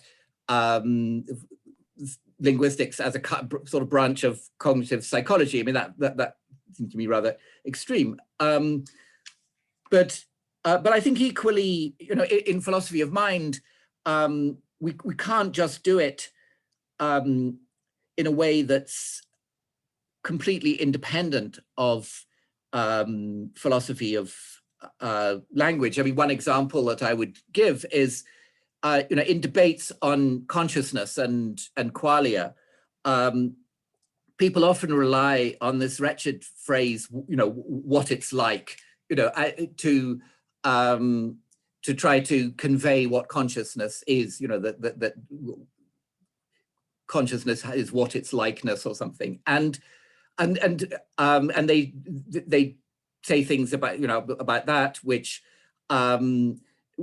really don't reflect on how this phrase "what it's like" works, what it's doing. And so I think that in general, as it were, the attempts to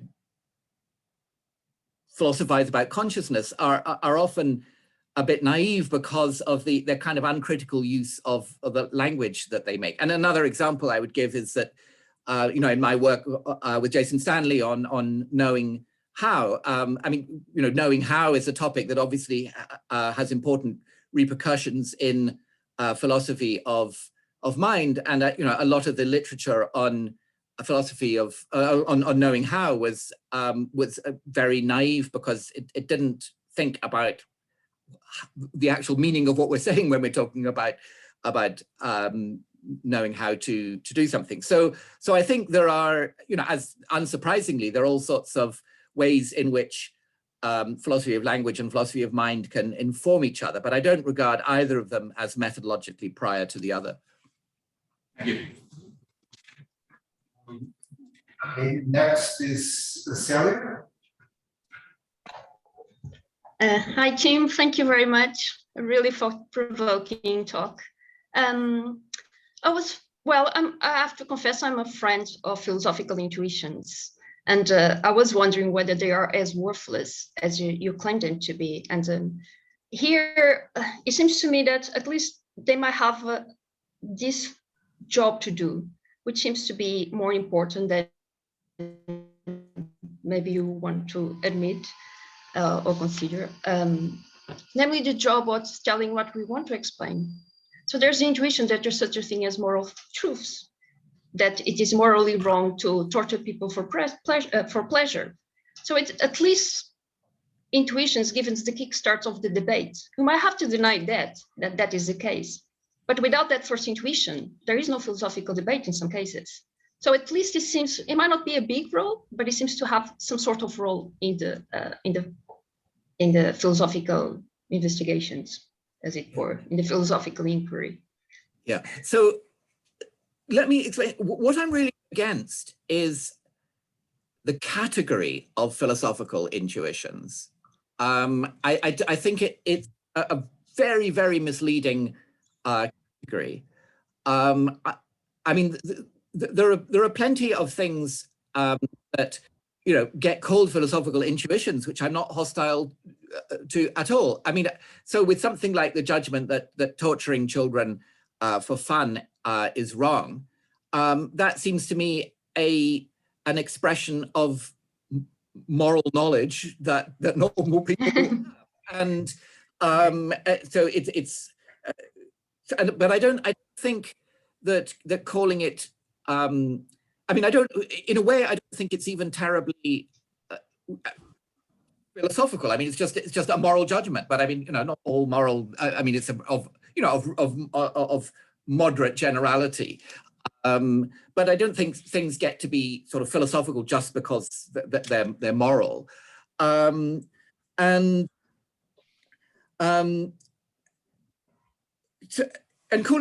it, I mean, it's a that people make. As I say, I think it's actually an expression of knowledge. And I mean, the real problems come in when you try to demarcate a useful category of intuitions, putting aside whether they're philosophical or not. And I mean, within psychology, people do talk about intuitions, but basically they mean judgments that are made not on the basis of conscious reflection. So that's an incredibly wide category. I mean, for example, normal perceptual judgments can be intuitions by that standard. And so it's a category that doesn't at all correspond to the way philosophers use it in a much more restrictive sense, but where in my debates with experimental philosophers who, I mean, they take over this category of philosophical intuitions. Well, of course, they haven't invented it. I mean, they're to some extent even taking it from their opponents, but they regard it as a usable category. But when I've pressed them to actually to explain what counts as a philosophical intuition, I've never been able to get anything satisfactory from them. So so I'm not sure how much we really disagree. I mean, I think that for somebody saying, well, look, torturing children for fun is wrong, I think that's a perfectly fine philosophical starting point for some discussion about for example, about, well, can we derive its wrongness from more general principles, or is it just something that we have to take as it stands? I have no objection to that whatsoever. But what I'm complaining about is people thinking that there's some kind of psychologically well demarcated category of philosophical intuitions that it belongs to.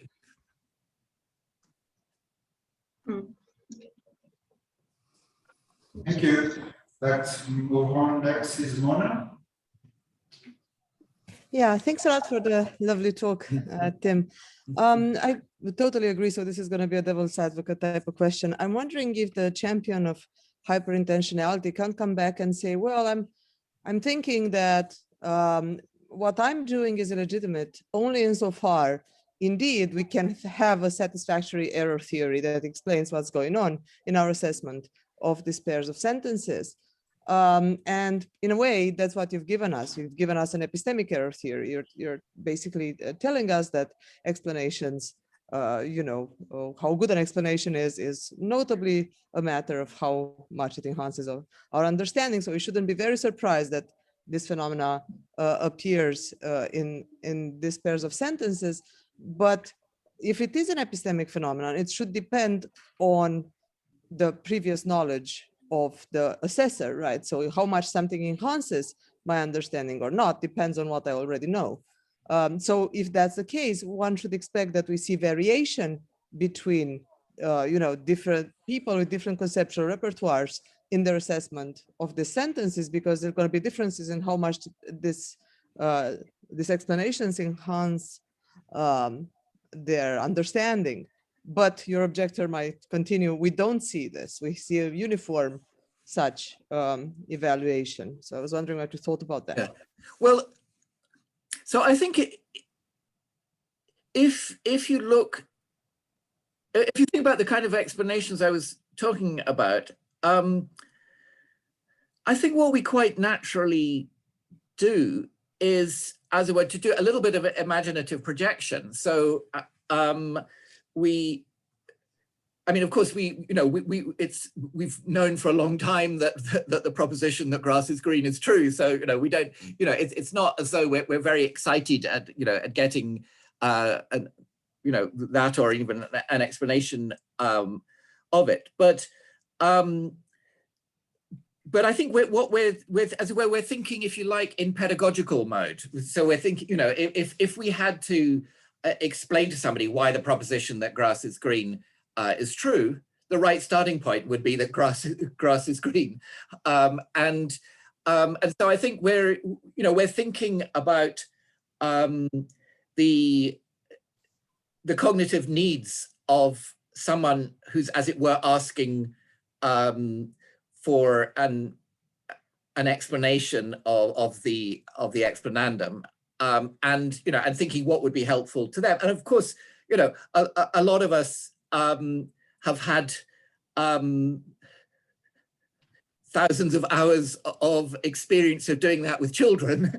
So it's not as though, so even if we're not teachers, as it were, we're used to that kind of exercise. And I think even when we're just dealing with other adults and so on, and quite a lot of conversation involves explaining things to people who are not in the know about them. So I think this is, as it were, we can do this psychological exercise and to some extent prescind from our own knowledge state when we do that. I mean, it's probably true, in fact, that our judgments of which explanations are helpful, they may still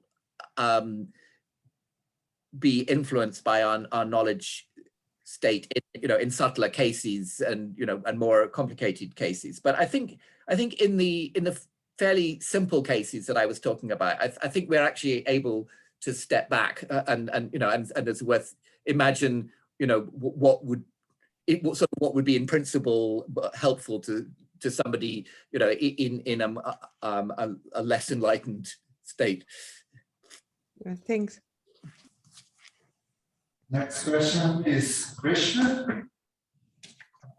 Hi, thank you. Yeah, my first name is Siddharth. Thanks for the talk. So if I understand you correctly, you're recommending for philosophy something like what we do in science, that is, we consider sources of errors or background noise, and then we correct our initial judgments or theories based on these theories of errors, right? So I'm very sympathetic to this. So, but if I may, let me sort of present a couple of challenges that one might face with this methodology. So one issue is that I feel like in philosophy, the kinds of theories of errors are motivated by very similar kinds of considerations as the original theories themselves. So for example, in science, if you have an astronomer looking at a star and they come up with a theory of lens deformation, they can step back and use that theory to correct their image of the star. But so the theory of lens deformation seems to be of a very different kind of theory than the theory of stars and how starlight comes to the Earth. Whereas in philosophy, your theory of errors of the kinds that you were considering for hyperintentional sentences that motivated hyperintentional semantics are of a very similar kind as the original theories that we are adjudicating themselves. So all this evidence is coming from judgments of the truth of certain sentences. And the second kind of difference I see is that in science, we have the luxury or the benefit that we often have very well confirmed theories in the background that we can rely on. So if you have a detection of neutrinos traveling faster than the speed of light, you can sort of say that almost certainly the detection has to have had a problem, because our background theory that says that that we cannot observe things traveling faster than the speed of light is extremely well confirmed. But in philosophy, we rarely have well confirmed background theories to rely upon. So I'm curious what sort of, if you have any sort of suggestions for how we might handle these kinds of methodological challenges. Yeah, good. So one thing that I was suggesting is that in philosophy, we maybe typically recognize that errors are going on because we get some kind of paradox. And often the paradox simply takes the form of an actual logical contradiction, but I mean, sometimes it takes the form of some ludicrous conclusion, e.g. that there are no heaps, or everyone is bald, or whatever it is, and so of course that does involve a certain amount of background, but mainly logical background, and I do in fact think that we have very well confirmed logical theories in philosophy. I mean, of course, it's basically the same classical logic that scientists are relying on all the time as well. So, I mean, so we've got the ability to recognize that there's some kind of inconsistency here. That's in a way that's relatively easy in these cases because of the paradoxes, and I think that's a more that's quite a widespread phenomenon. And then when we're constructing the explanations, the theories that will be explaining the data, they're not, I mean, they're more like psychological theories, in fact. I mean, or they're, I mean, they're theories about what principles we use in coming to our judgments. And the data for those, they're not exactly the same, because they're, the data are simply the fact that we make certain judgments. But as where there is not even, but in looking for a theory that explains that, we're not assuming that the judgments are even kind of even provisionally that the judgments are reliable. It's just the data are just the fact that we make these judgments, which of course even that is sometimes controversial, but it's relatively easy. And I mean, for example, as a defender of a truth functional theory of the conditional, I'm certainly willing to concede that many of the results that it gives are ones that we're inclined to judge against, so that I'm perfectly willing to acknowledge that there are these unfavorable dispositions to judgment and then explain them. So I think the logical situation, it is not too bad in that way. I mean, I think we should be able to recognize quite easily that we need some kind of theory of error in these cases, and and we've got quite a lot of relatively uncontroversial data that we can use, in considering hypotheses about how we're arriving at our judgments, which is, of course, partly a psychological matter. Thank you. Thank you. Next question from the room, Bruno. Thank you. Nice to see you. Thanks for the talk. My question, and I'm very sympathetic to the defense of the intentional framework. So I'm speaking from the side of a friend that would like to have weapons against his foe. So the question is about mathematical knowledge. So notoriously, mathematical knowledge is said to be problematic for proponents of intentional accounts of meaning, for instance, to account for quantitative achievement. And of course, after having heard your talk, the thought might be, oh, perhaps heuristics, because that's what we should appeal to here. So the question basically would be, if you think heuristics would be one way to go, and what shape of that explanation would take. I initially thought for something like Kripke's puzzle about belief, the ascent schema might be useful, but basically I'd like to hear more from you about that. Yeah.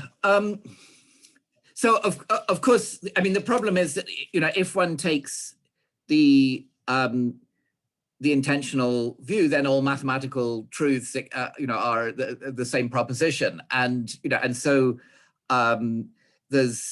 there's an obvious danger of you know, trivialization. I mean, so one thing I would say is that the danger of trivialization doesn't require the. I mean, there are cases of, as it were, what seemed like inappropriate trivialization, even if one does not take the intentional view.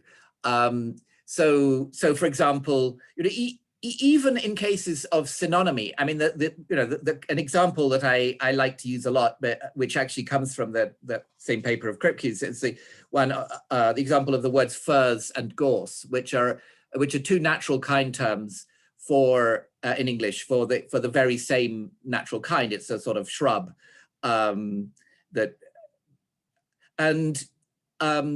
it's a shrub which does have different appearances. I mean, some of the time it's sort of bright green with yellow flowers, and some of the time it's sort of dull brown with no flowers. And there's no semantic difference between the terms furze and gorse at all. They're not themselves, you know, in the public language associated with different descriptions. But you know, it can certainly be the case for a given speaker that they don't realize, you know, they don't realize that the terms are co-referential, and they might have been introduced to them in a perfectly normal sort of way, but perhaps, you know, introduced to furze, you know, with the yellow flowers, and to gorse at the stage when it didn't have yellow flowers, and not realize that this was the very same shrub. And so, you know, even if you just have, well, on pretty much any view, because they're actually, you know, a standard example of synonyms, the sentence furze is gorse becomes synonymous with furze is furze, because, you know, just by semantic compositionality. And yet it seems perfectly obvious that for a particular person, the question is furze gorse could be a highly, you know, non-trivial question, which they would have to do some, you know, serious investigation of the world to answer.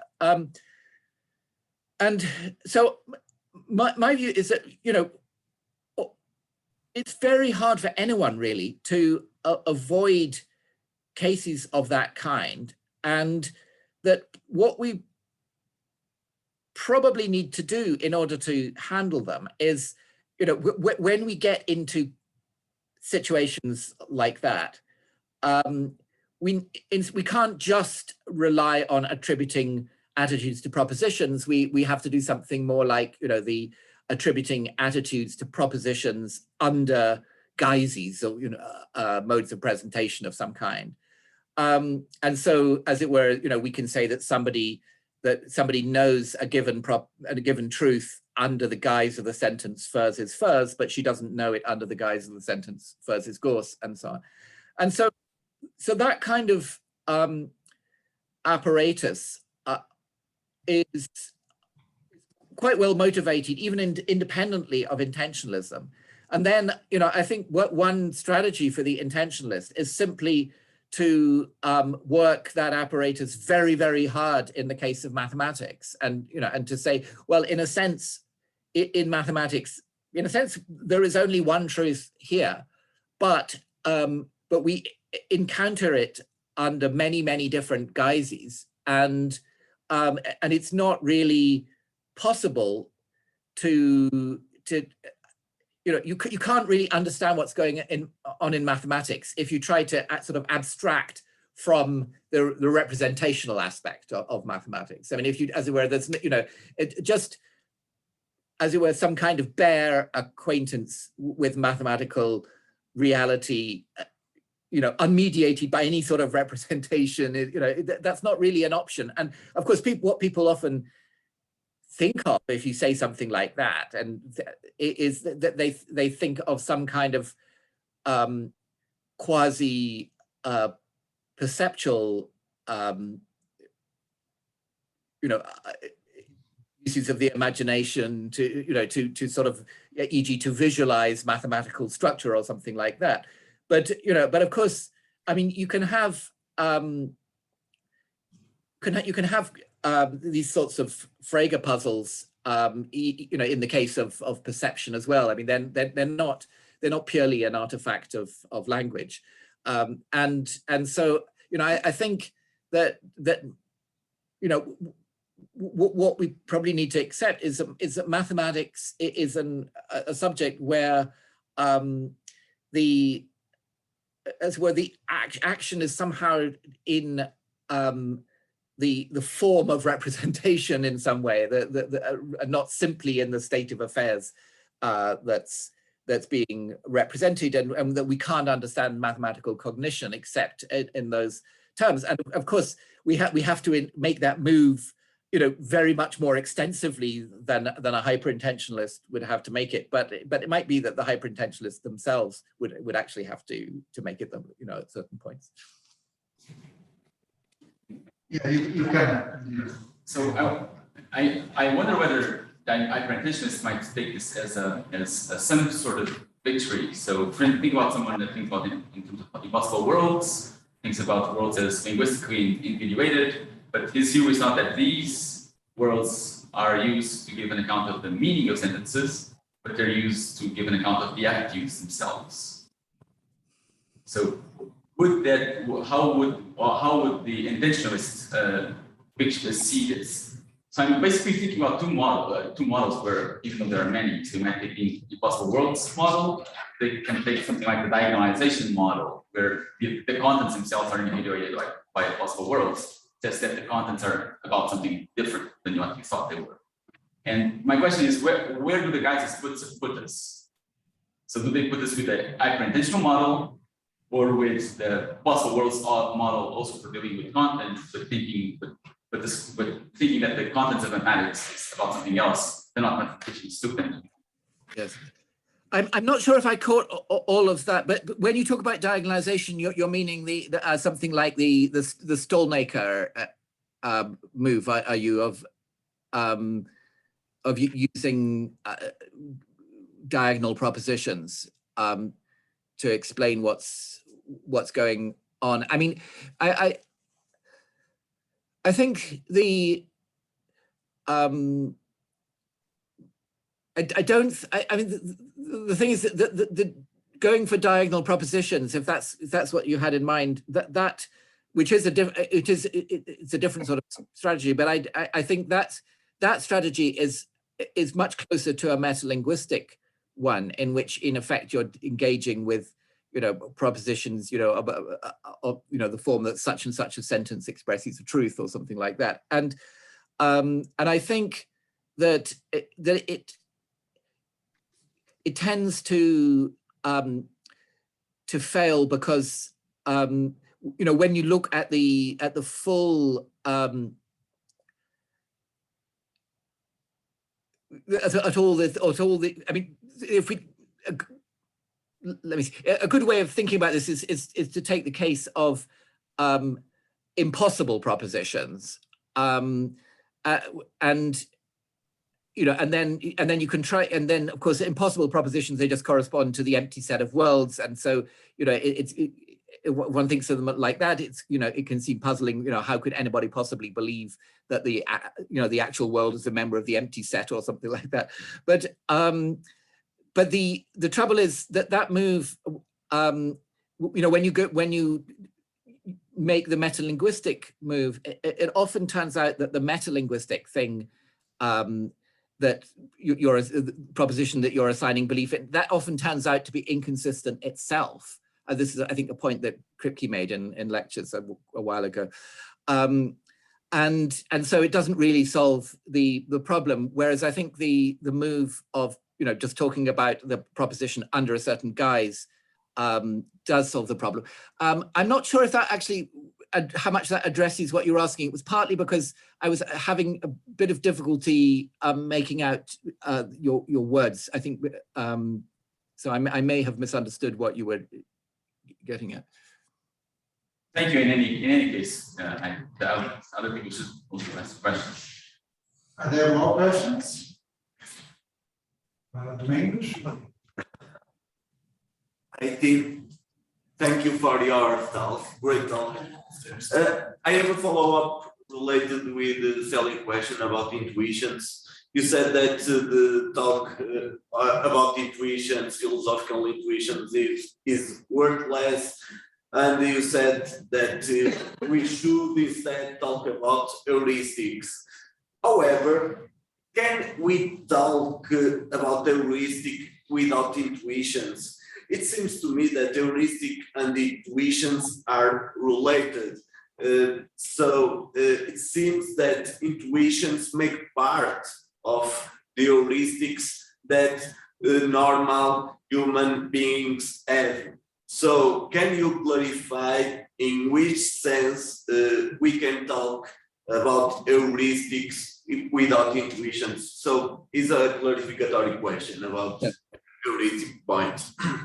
Yeah, so my answer is related to what I was saying to Celia, that my objection is to the use of the category of intuition, because I think it's ill-defined. And I mean, if we could use it in the psychologist's way, but then it's way too extensive for the kinds of applications of it that philosophers usually make. So, I mean, I would agree that the outputs of heuristics are often, maybe even typically, that judgments of the kind that you would call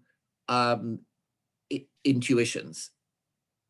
I mean, of course, if they're perceptual heuristics, then philosophers tend not to call perceptual judgments intuitions, but psychologists would call it. But the kind of judgments that we're most interested in philosophy, then the kind of heuristics that we're interested in, they're outputs. If you want to use the term intuition, then by all means apply it to the outputs of heuristics.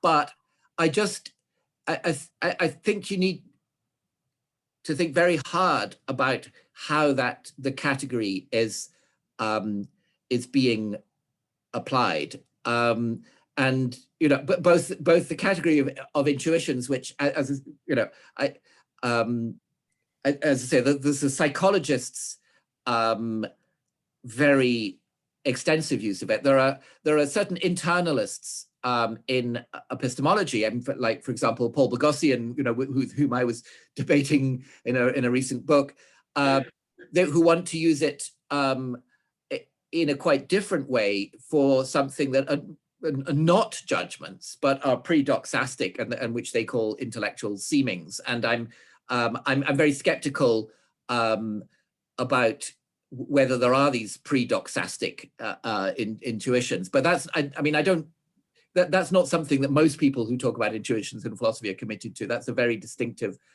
doctrine within internalist epistemology.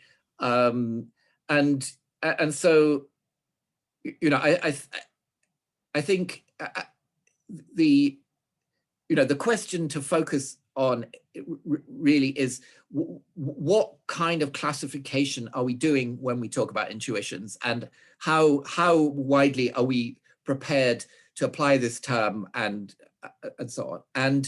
And so my feeling is that once one thinks about those questions, but the trouble is that the term is continually being used in philosophy, but without much reflection on what kind of category it is. And I think when it's used in that way, it just conveys an illusion of understanding, but as I say, I'm quite happy to say that the products of heuristics are typically, and certainly of the kind of heuristics that we're interested in for philosophical purposes, are typically the kind of thing that you would want to call an intuition.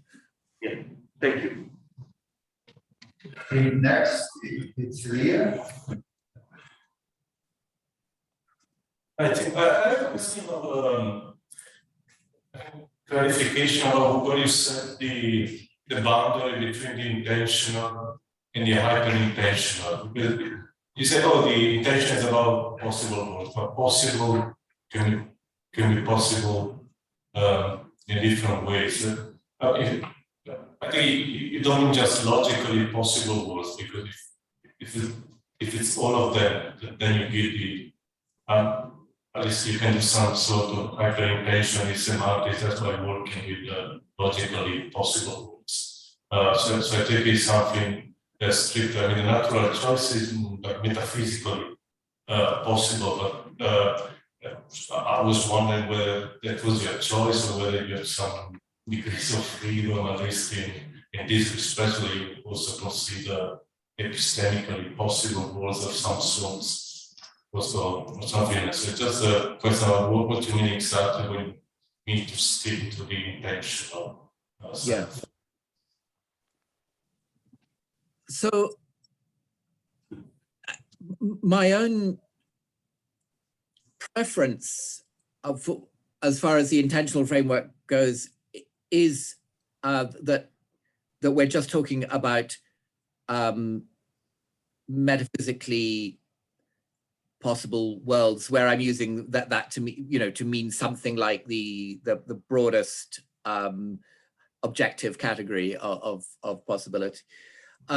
I don't want to, when we're talking about the intentional revolution as something that happened in the 1970s, I think it would be too narrow to impose that on it, because there were plenty of people who used the apparatus of possible worlds, but if you'd asked them, they might have said that they were talking about conceptually possible worlds or logically possible worlds or whatever. But from, as it were, roughly speaking, a sociological point of view, they were very obviously part of that movement. I mean, they were all reading Kripke and using that kind of formal apparatus.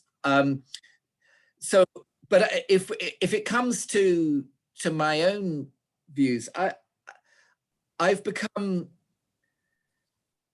increasingly skeptical about the usefulness of a category of epistemically possible but metaphysically impossible worlds. And I mean, again, that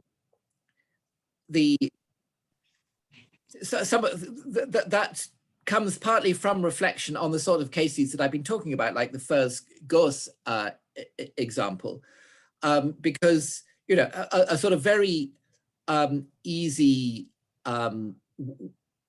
way to, as it were, a cheap way to handle the kind of cases that I was talking about, were to say, well, for this person, that there's an epistemically possible world in which Furs is not Gauss. But either way, when we say that, either we're just going metalinguistic, or if we're not, then because the terms Furs and Gauss, as we use them, are synonymous, we're saying that for her there's an epistemically possible world in which Furs is not Furs, and so I think as it were, that seems like going the wrong way, and that we just can't expect as it really to handle the kind of cognitive state that people are in examples like that, without some kind of reference to guises or something of that kind, you know, and in this particular case, you know, to, I mean, words and sentences. So you know, if we're just talking you know, at that level, then I don't think that the modal apparatus is terribly helpful. And you know, so I think that my own preference is for a relatively hard line where the only worlds that we're talking about are metaphysically possible worlds, and this also is connected with my skepticism about the category of logical possibility, but because you know, if we had such a category, presumably it would be logically possible that Furs is not Gauss. I mean, you know, you can't do your you know, this person who isn't aware of the co-reference, I mean, she couldn't work out, you know, that just by logic that they're the same. But you know, a logical possibility in which, you know, if we say that there's a logical possibility in which Furs is not Gauss, we are saying basically the same thing as a logical possibility in which Furs is not Furs. And so, you know, I think the kind of cognitively significant distinctions that we're talking about are, you know, are not ones that we can capture at the level of propositional content. I think, you know, I think when we're talking about logic, we're interested in consistency, and consistency is primarily, you know, a property of sentences rather than propositions. So, you know, the sentence A is not equal to B is consistent, and the sentence A is not equal to A is not consistent. But that doesn't mean that there has to be a difference in meaning between them. It's actually a difference at the level of form rather than a difference at the level of meaning. A brief follow-up. I see the web on broader possibilities. I think one worry with the sticking to the metaphysical one, if it's subject to all the metaphysical speculations that come from Kripke and so on. So it might arise metaphysically necessary that I have the father I have, but it's not,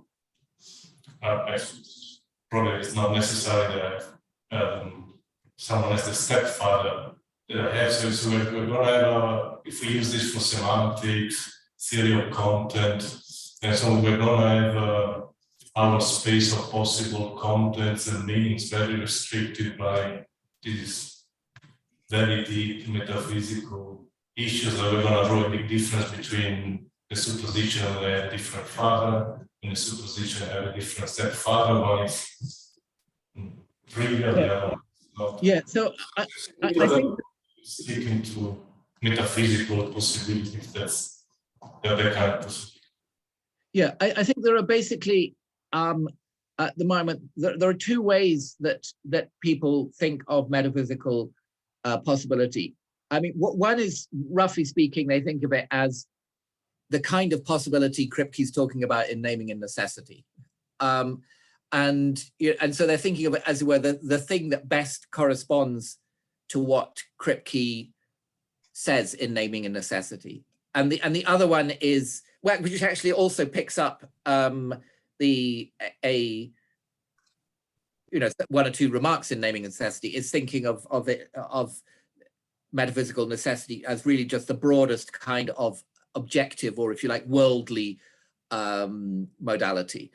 And I absolutely agree that it is not by any means obvious that that those two conceptions of modality of possibility are equivalent. I mean, it could be that if we just characterize metaphysical modality in this, as it were, rather comparatively schematic way, as the broadest objective modality, it could be that many of the things that Kripke says, in the way, for example, of specific essentialist theses in naming necessity, that those are not actually metaphysically necessary in that sense.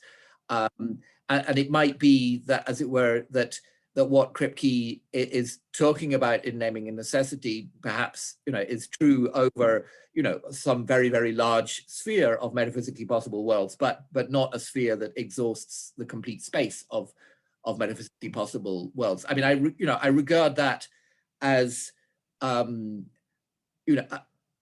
very open possibility.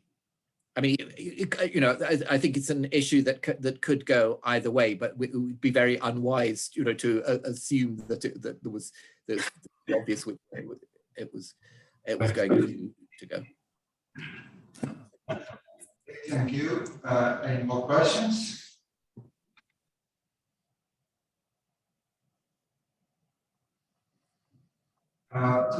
Before we finish, I'd like to say that tomorrow at the same time as today, that is 4 o'clock in the afternoon, Lisbon time, at Lancock seminar, he will be giving a second talk on the distinction between the a priori and the a posteriori and the mathematical proof.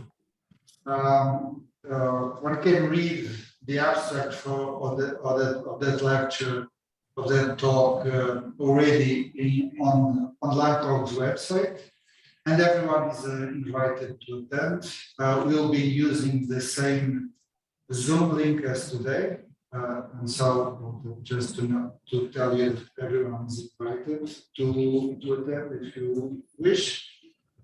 And let's so wrap up for today, thanking him for this wonderful talk. Well, thanks for the discussion, which I really enjoyed.